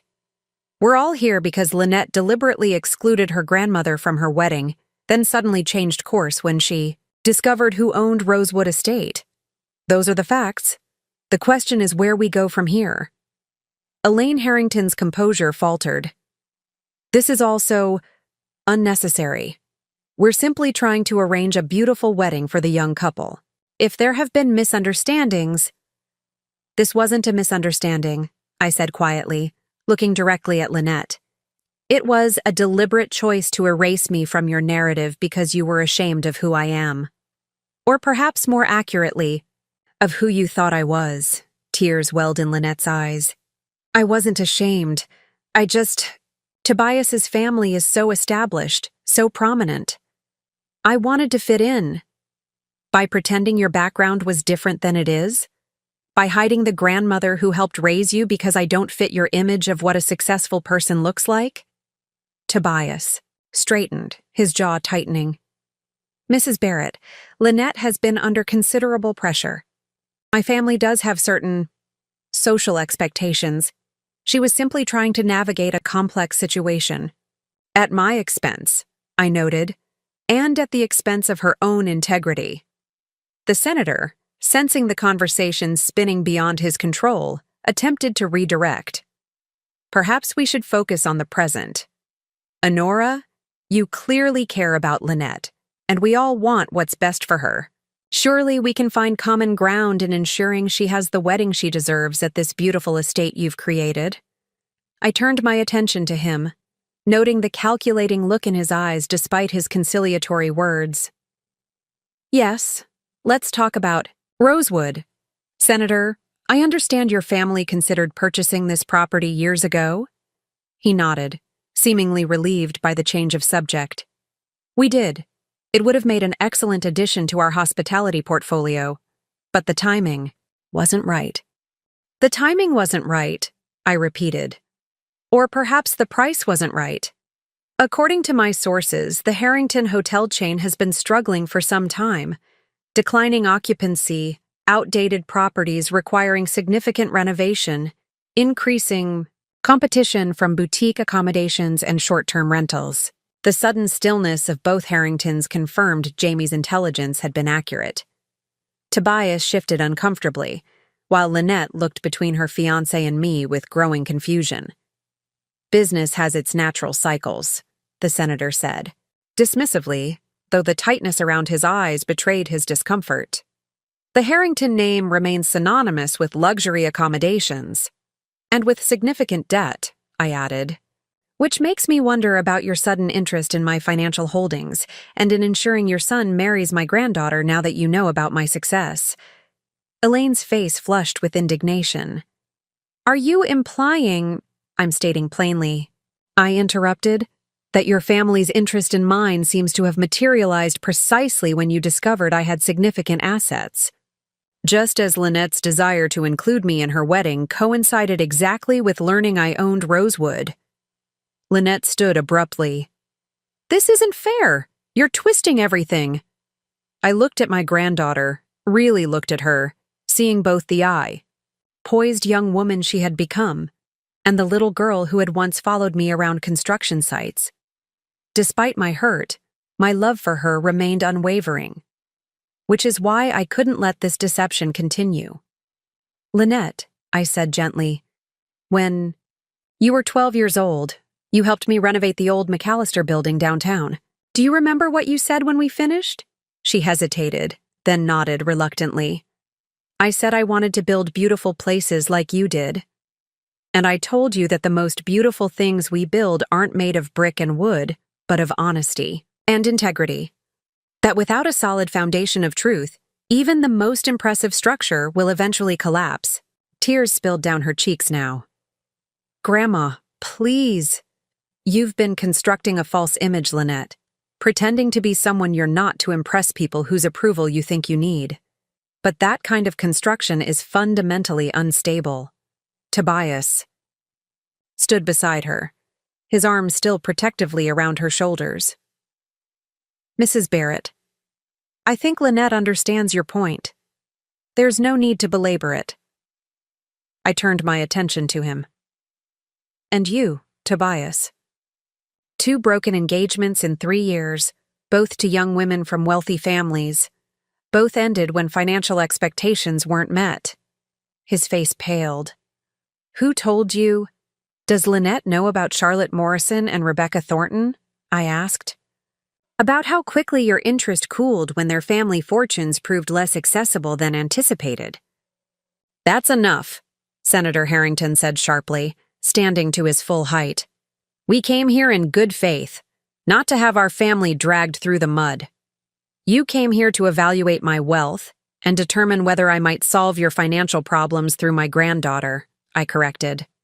Just as Lynette came hoping to secure a discount on a venue she couldn't otherwise afford for a wedding designed to impress people she's been systematically deceiving. The room fell silent, the truth of my words hanging in the air like smoke.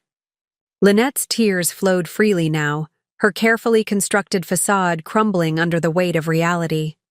Tobias looked less concerned with her distress than with his own exposure, while his parents exchanged glances that spoke volumes about calculations being rapidly revised. So, I continued into the silence, now that we've established where we truly stand, we can discuss what happens next.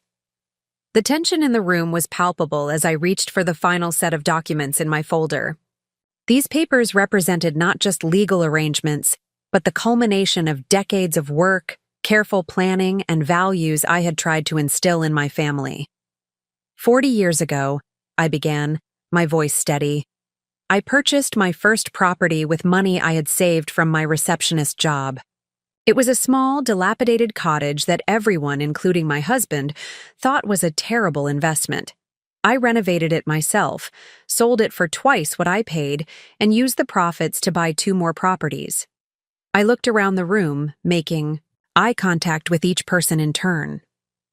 That was the beginning of Barrett Properties. Today, our portfolio includes 27 commercial buildings, 42 residential properties, and 4 special venues including Rosewood Estate. The combined value exceeds $40 million. Elaine Harrington couldn't quite suppress her gasp. The senator leaned forward with renewed interest, while Tobias stared at me as if seeing me for the first time. Lynette simply looked stunned, as if trying to reconcile this information with the grandmother she thought she knew. I never flaunted my success, I continued. I lived modestly, reinvested profits, and focused on building something that would last. I believed in creating genuine value rather than the appearance of wealth. I extracted the key document from the folder, and placed it on the coffee table. This is a trust agreement drawn up by my attorney this morning.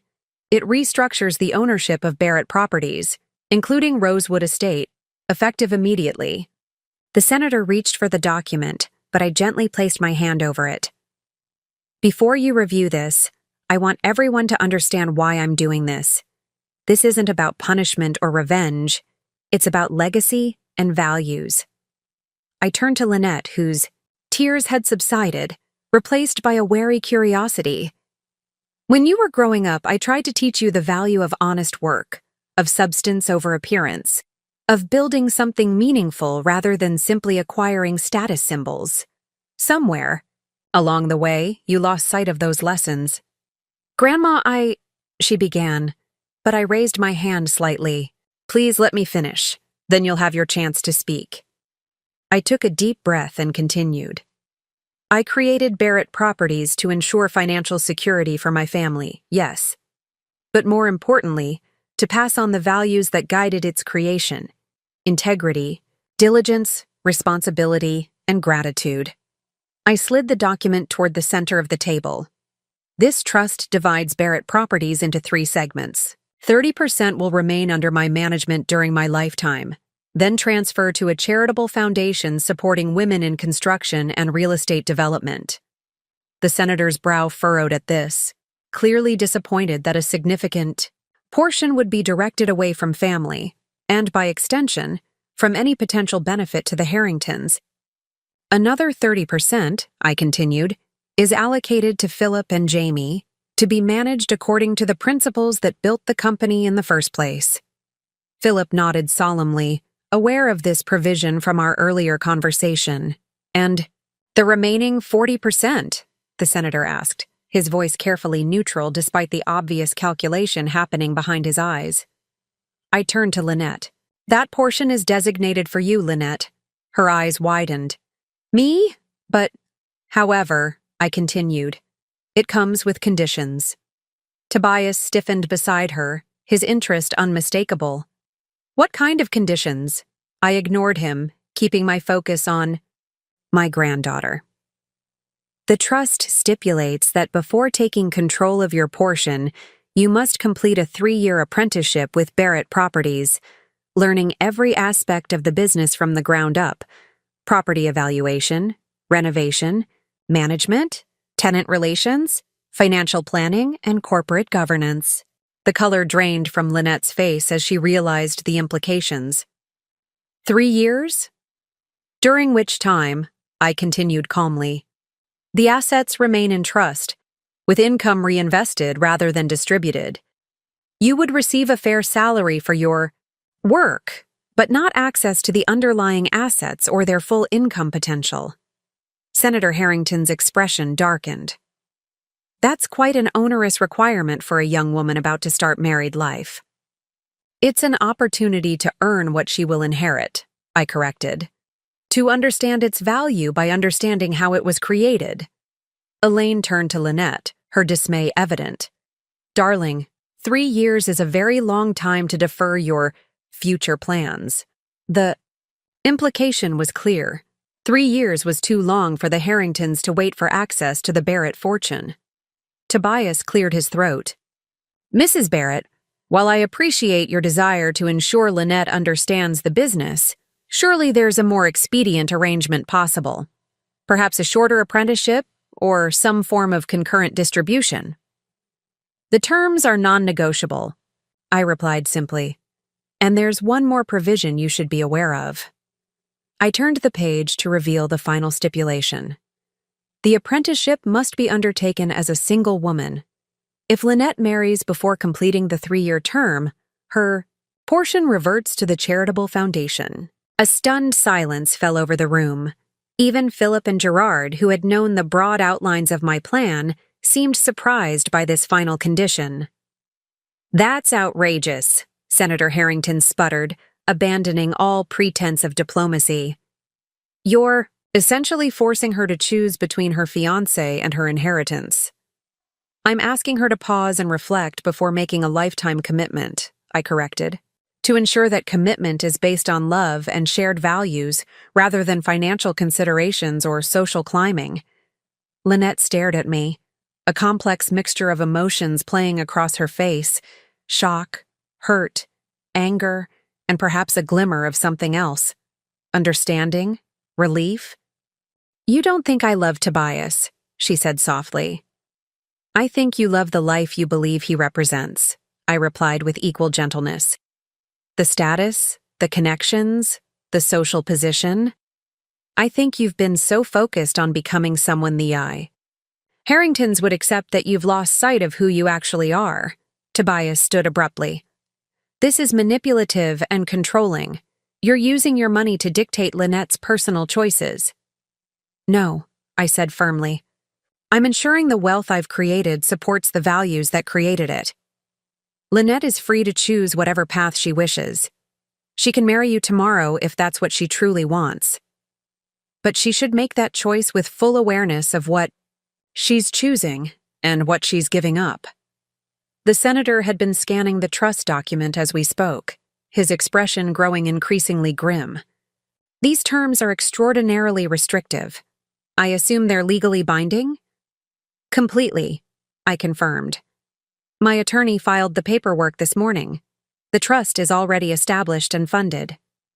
Elaine turned to her husband. They're silent. "Exchange speaking volumes?" Then she rose with practiced grace, smoothing her skirt.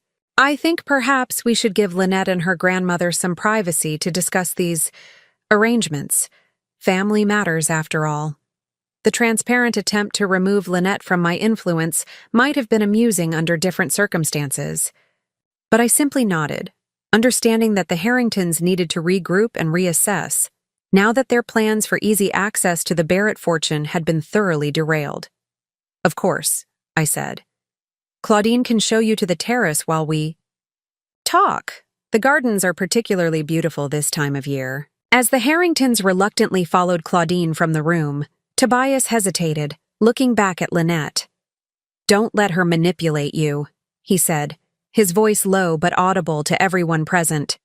"We'll figure this out." The door closed behind them, leaving Lynette facing me, Philip, Jamie, and her father. Her expression was a storm of conflicting emotions, tears threatening again. "How could you do this?" she whispered.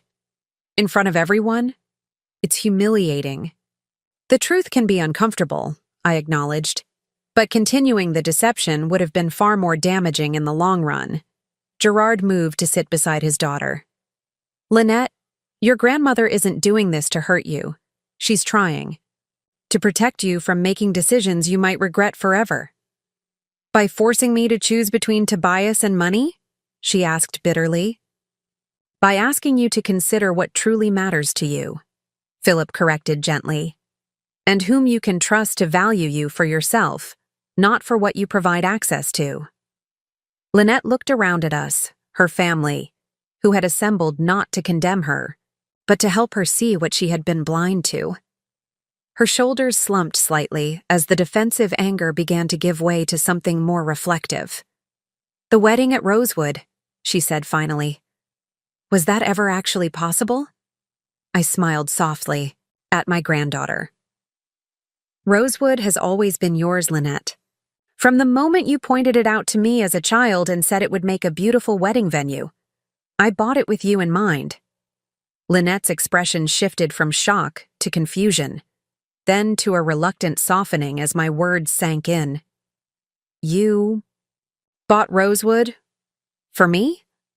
"I did," I confirmed.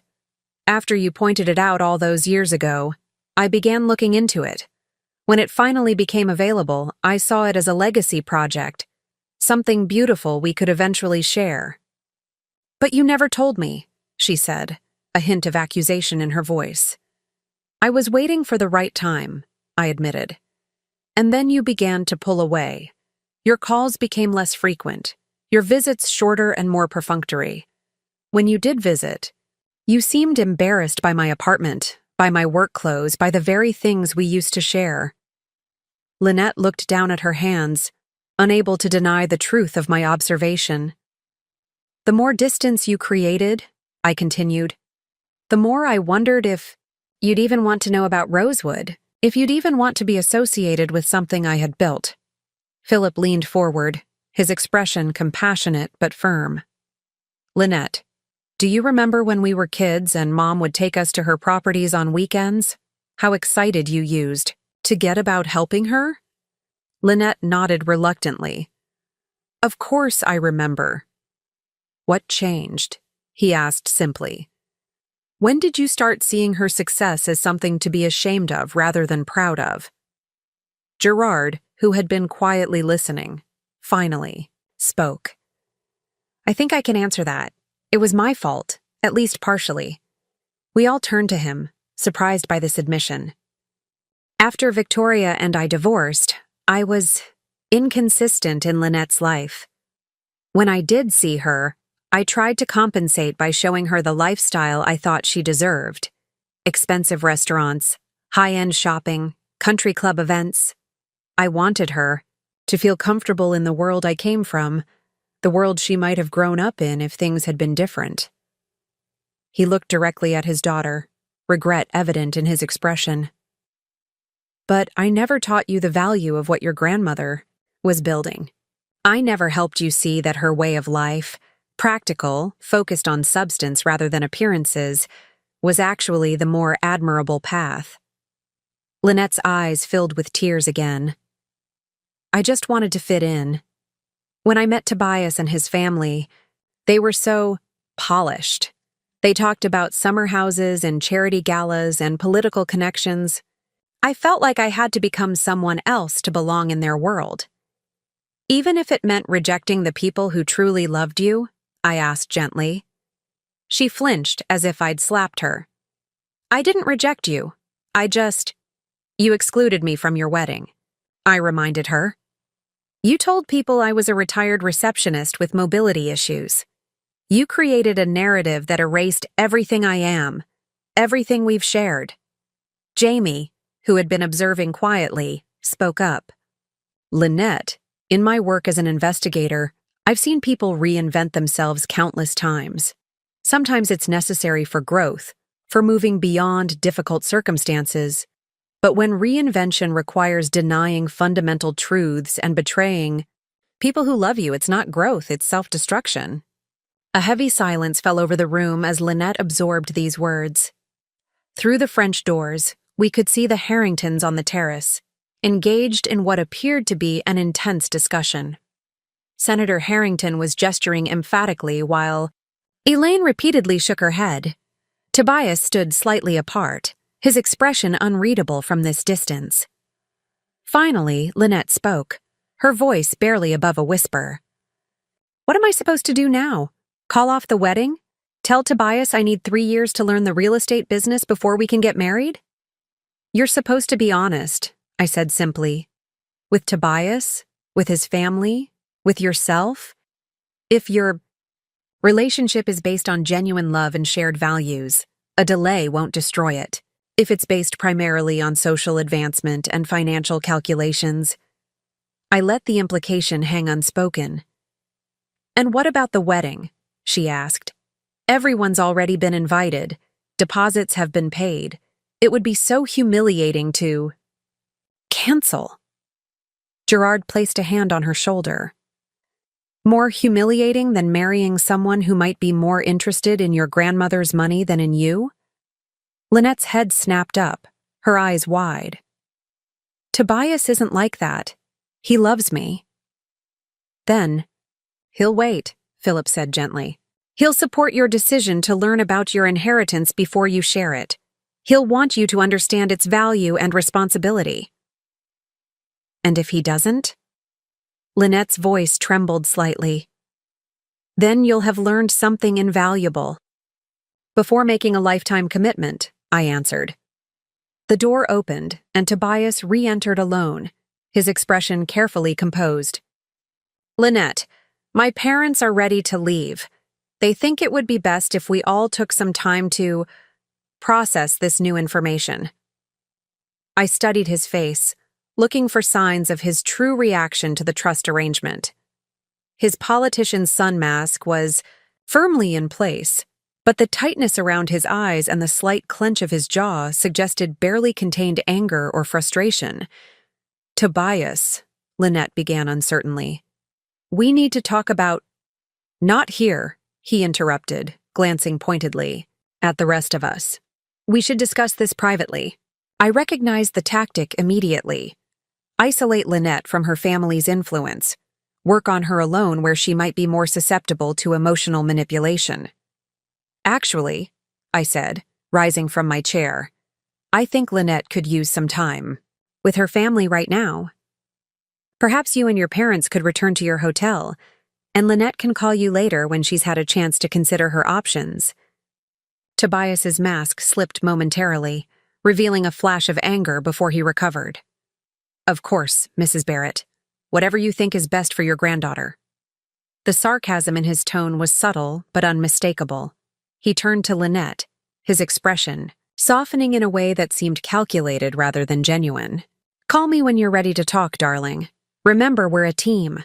We'll figure this out together." After he left, Lynette remained silent, staring out the window as the Harringtons' luxury sedan disappeared down the driveway. The tension in the room was palpable, each of us waiting for her reaction, unsure whether she would respond with anger, tears, or something else entirely. Finally, she turned to face us, her expression unexpectedly calm. "They never asked a single question about me." "What do you mean?" Gerard asked, puzzled by this non sequitur. "The Harringtons," Lynette clarified. "When they arrived and saw Rosewood, when they heard about your business success, when you explained the trust, not once did they ask how I felt about any of it. Not once did they express concern for my well-being rather than for the wedding plans or the financial arrangements." A dawning realization seemed to cross her face. "Even Tobias. He said we'd figure this out together. But he didn't ask what I wanted. He just assumed I'd follow his lead." I watched my granddaughter carefully, recognizing this moment for what it was. The first crack in the facade she had so carefully constructed. The first glimmer of recognition that perhaps the world she had been striving to enter was not what she had imagined. "What do you want, Lynette?" I asked softly. "Not what will please Tobias or impress his family. Not what you think you should want. What do you, in your heart, truly want?" She looked at me, really looked at me, perhaps for the first time in years. "I don't know anymore," she admitted, her voice breaking slightly. "I've been trying so hard to be what they want that I've lost track of who I am." Gerard moved to her side, placing an arm around her shoulders. "Then maybe that's where you start. Rediscovering who Lynette Barrett really is, beneath all the careful impressions and calculated appearances." "And how am I supposed to do that?" she asked, a hint of her old vulnerability showing through. Philip smiled gently at his niece. "Well, there happens to be a 3-year apprenticeship available that might help with exactly that problem." For the first time that day, Lynette's laugh, small but genuine, filled the room, breaking the tension like a ray of sunlight through storm clouds. "You all planned this, didn't you?" she asked, looking around at us. "This whole confrontation, the trust, everything." "We coordinated," I acknowledged, "because we love you. Because sometimes the people who truly care about you are willing to risk your anger to protect you from harm, even harm you can't yet recognize." Lynette's expression grew serious again. "I need to talk to Tobias. I owe him that much." "Yes, you do," I agreed. "But perhaps first, you need to decide what you're going to say." I didn't see Lynette for 2 days after the meeting at Rosewood. She had gone back to her apartment in town, asking for space to think. I honored her request, though it was difficult, not to reach out, not to try to guide her through what I knew would be a painful reckoning. On the 3rd morning, my phone rang just after dawn. "Grandma?" Lynette's voice sounded different, clearer, steadier than I had heard it in years. "Can you meet me at Rosewood this afternoon? There's something I need to do, and I'd like you to be there." When I arrived at the estate a few hours Later, I found Lynette sitting on a stone bench in the formal garden. She wore simple jeans and a sweater, her hair pulled back in a casual ponytail, a striking contrast to the carefully coordinated, polished appearance she had adopted since meeting the Harringtons. "You look like yourself," I said as I joined her on the bench. She smiled faintly.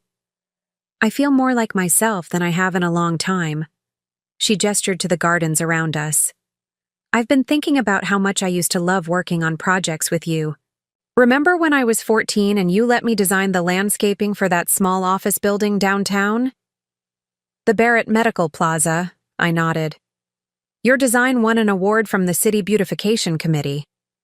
"I'd forgotten about that," she admitted. "I've forgotten a lot of things I should have remembered." We sat in companionable silence for a moment, watching a pair of cardinals flit among the boxwood hedges. "Tobias is coming here at 3, she said finally.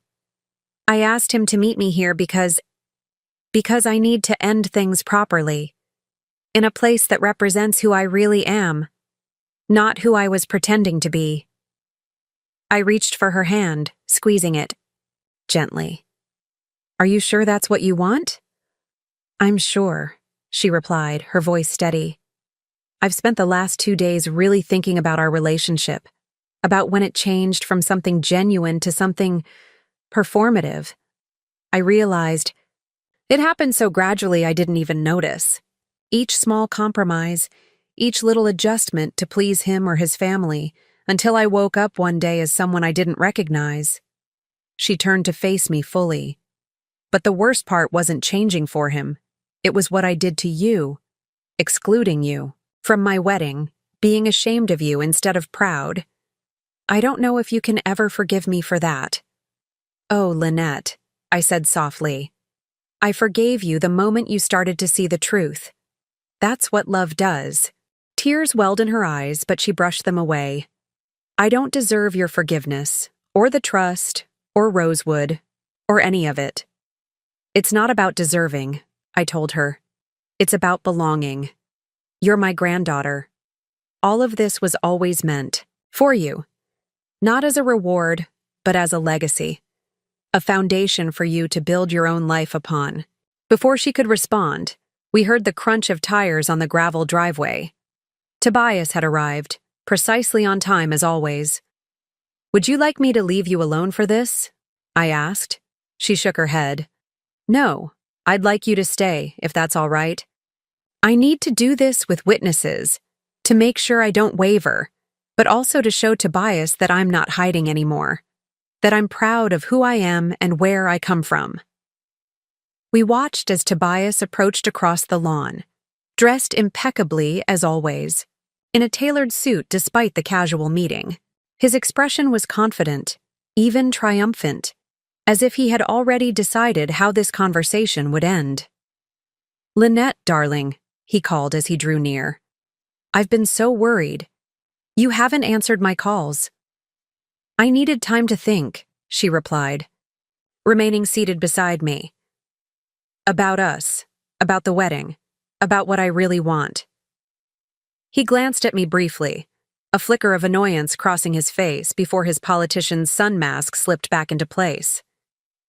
"Sweetheart, we don't need to discuss this in front of your grandmother. This is between us." "No," Lynette said firmly. "That's exactly the problem, Tobias. Nothing has really been between just us.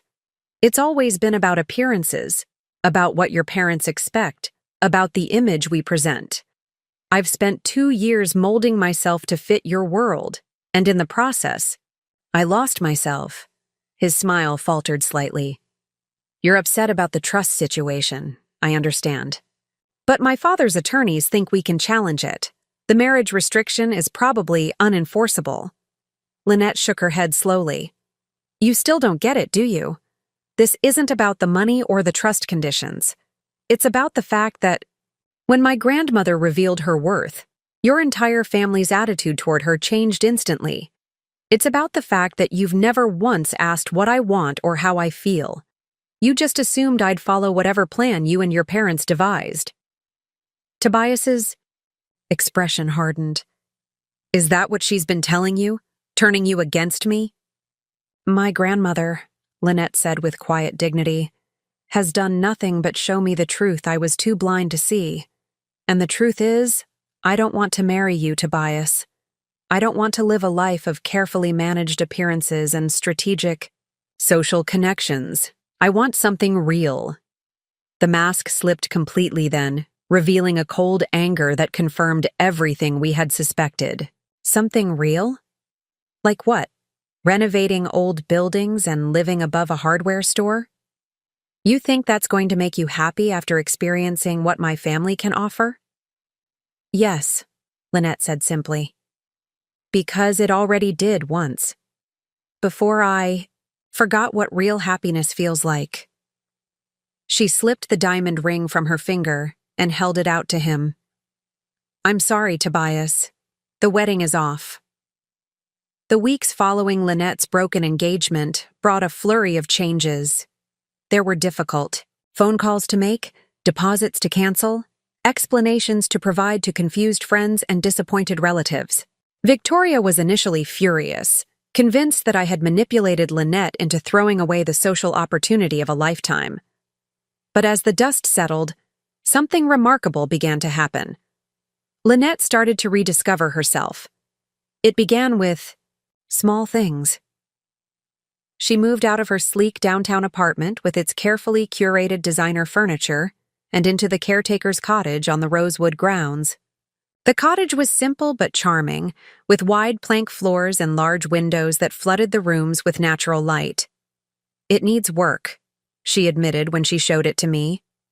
The kitchen is outdated, and the bathroom plumbing is questionable, at best. But I can fix it myself, the way you taught me.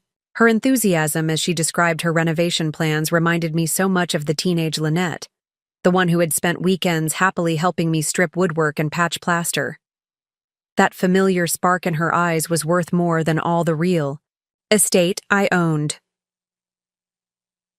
One crisp autumn morning, about a month after the broken engagement, I arrived at Rosewood to find Lynette on a ladder, painting the cottage's front porch ceiling. "Haint blue," she explained when she saw me looking up.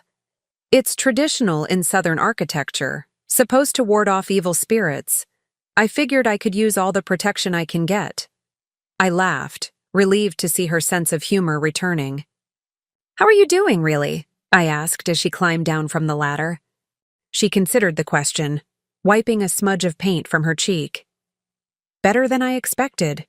There are still hard days, moments when I miss the certainty of knowing exactly what came next in my life. But mostly, I feel lighter. Like I've put down a heavy load I didn't even realize I was carrying." We walked to the main house where Claudine had prepared tea. As we settled in the morning room, Lynette pulled out a sketchbook filled with drawings. "I've been thinking about the apprenticeship," she said, sliding the book across to me. "About what I might actually contribute to Barrett Properties." I flipped through the pages, impressed by what I saw. Lynette had sketched plans for renovating several of my older commercial properties, transforming them into mixed-use spaces with apartments above street-level retail, exactly the kind of development our changing downtown needed. "These are excellent," I told her sincerely. "You've always had a good eye for potential." "I was thinking," she said hesitantly, "that maybe we could start with one project. Something small, to see if my ideas are actually viable. I'd want to be involved in every step, the budget planning, the contractor selection, the actual renovation work. Just like old times," I smiled. "Except now I'd be doing it as a professional, not just as your helper." Her expression grew serious. "I know I have a lot to learn about the business side of things, but I want to earn my place in Barrett Properties, not just inherit it." Pride swelled in my chest, along with a deep sense of gratitude that this bright, capable young woman was my granddaughter, and that I hadn't lost her to a world of empty social climbing and superficial values. "We'll start next week," I decided. "There's a small building on Maple Street that would be perfect for your first project. It needs a complete overhaul, but the bones are good." Her face lit up with genuine excitement. Really? You're not just humoring me? Lynette, I've never just humored you, I assured her. Even when you were 10 years old redecorating dollhouses, I took your ideas seriously. Later that afternoon, we walked the Rosewood grounds together, discussing her vision for the estate's future. No longer just a wedding venue, she imagined it as a community space, hosting art exhibitions, educational workshops on historic preservation, and yes, still the occasional wedding. I received an interesting phone call yesterday, she mentioned as we reached the rose garden. From Rebecca Thornton. I raised an eyebrow, recognizing the name of one of Tobias's former fiancés. Oh? Lynette nodded. She heard about our broken engagement and wanted to, well, warn me, I suppose, but also to connect. She's started a foundation that helps young women develop financial literacy and independence. She thought I might be interested in getting involved. Are you? I think. So, Lynette said thoughtfully. Not right away. I want to focus on my apprenticeship first. But eventually, I'd like to use what I learned to help other women understand their financial power. To recognize that they don't need to attach themselves to wealth. They can create it themselves. As the sun began to set over Rosewood's manicured grounds, I watched my granddaughter, no longer the polished, artificial version who had tried so hard to fit into the Harringtons' world, but the authentic, capable young woman who had always been there beneath the surface. You know, she said as we turned back toward the house, I spent so much time being ashamed of where I came from, trying to reinvent myself as someone with the right background and connections. But now I realize I had it backward all along. How? So? I asked. She linked her arm through mine, a gesture of affection she hadn't offered in years. The life you built, the skills you taught me, the values you tried to instill. Those were never things to hide or overcome. They were advantages, strengths, the very things that will help me build something meaningful with my life, just like, you did? In that moment, with the golden light of sunset illuminating Rosewood around us, I knew that regardless of what happened with the apprenticeship or the trust or any of the formal arrangements I had created, the true legacy I had hoped to pass on was already secure. 3 years passed more quickly than any of us expected. Lynette's apprenticeship, which had begun as a condition of her inheritance, transformed into a genuine partnership between us. The small Maple Street project led to larger ones, each more ambitious than the last. She brought fresh ideas and contemporary design sensibilities to Barrett Properties, while I contributed decades of practical experience and business acumen. On the day she officially completed her apprenticeship, we stood together on the terrace at Rosewood, overlooking the estate that had become the centerpiece of our shared legacy. I never thought I'd say this, Lynette admitted, but I'm almost sad the 3 years are over. I've learned so much working alongside you every day. Who says it has to end? I asked, smiling at the capable, confident woman my granddaughter had become. The trust conditions have been met, but our partnership doesn't have to change. Lynette had indeed fulfilled every requirement I had established, learning the business from the ground up, participating in every aspect of property management and development, proving herself not just as my heir, but as a talented businesswoman in her own right. Tomorrow she would formally take control of her portion of Barrett Properties, no longer as an apprentice, but as a full partner. Have you thought about what you'll do first? I asked. Now that you have full decision-making authority over your share? She nodded, her expression thoughtful. I want to establish a mentorship program for young women interested in real estate development and construction. Something that provides both practical training and financial backing for their first projects. Like what I did for you, but on a larger scale, I observed. Exactly. Because not everyone is fortunate enough to have an Honora Barrett in their life. She squeezed my hand affectionately. Though now that I think about it, maybe we should call it the Barrett Women's Development Initiative, to make sure your name stays connected to it. We were interrupted by Philip calling from the house. "Are you two still talking business? The guests are arriving." The occasion that had brought family and friends to Rosewood that day wasn't just the completion of Lynette's apprenticeship. It was also, perhaps more significantly, her wedding day. Not to Tobias Harrington, who, we had heard, was now engaged to a senator's daughter with an actual trust fund, but to Jamie, a young contractor who had worked on several of our renovation projects. They had met when Lynette was supervising the Maple Street building, bonding over shared interests in historic preservation and sustainable building practices. Their relationship had developed slowly, based on mutual respect and genuine compatibility, rather than social calculations or financial considerations. When Jamie proposed after 18 months of dating, he did so not with an ostentatious diamond, but with a simple question: "Will you build a life with me?" The wedding was everything the Harrington affair would not have been: intimate, authentic, and joyful. Held in Rosewood's garden with only 60 guests, it featured locally sourced food, flowers from the estate's own gardens, and music from a quartet of conservatory students Lynette had befriended while working on renovating their practice space. Victoria, who had gradually come to understand and even appreciate the path Lynette had chosen, helped coordinate the celebration. Gerard gave his daughter away with genuine pride, having become more consistently present in her life over the past 3 years. Philip and his husband Jamie had flown in from Seattle with their newly adopted daughter, completing our family circle. As I watched Lynette and her Jamie exchange vows beneath an arbor she had restored herself, I reflected on the unexpected journey that had brought us to this moment. What had begun as a painful exclusion, a granddaughter too ashamed to invite me to her wedding, had transformed into something far more meaningful than I could have imagined. The true legacy I would leave behind wasn't Rosewood Estate or Barrett properties, though both would continue to provide for generations to come.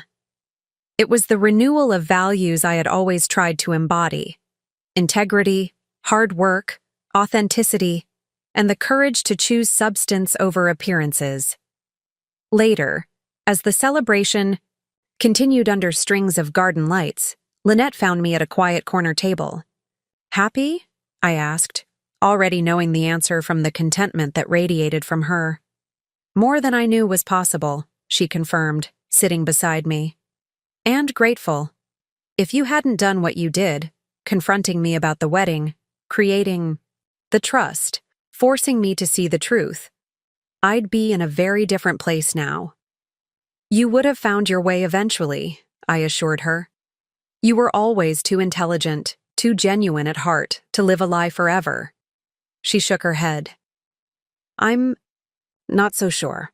Sometimes we need the people who love us most to show us hard truths we can't see for ourselves." In the soft evening light, with Rosewood glowing around us and the sounds of genuine celebration filling the air, I knew that everything, the decades of work, the painful confrontations, the difficult choices, had been worthwhile. Not because of the wealth I had accumulated or the properties I had developed, but because of the woman sitting beside me, finally at home in her own skin and ready to build her own legacy. Up next, you've got 2 more standout stories right on your screen. If this one hit the mark, you won't want to pass these up. Just click and check them out. And don't forget to subscribe and turn on the notification bell so you don't miss any upload from us.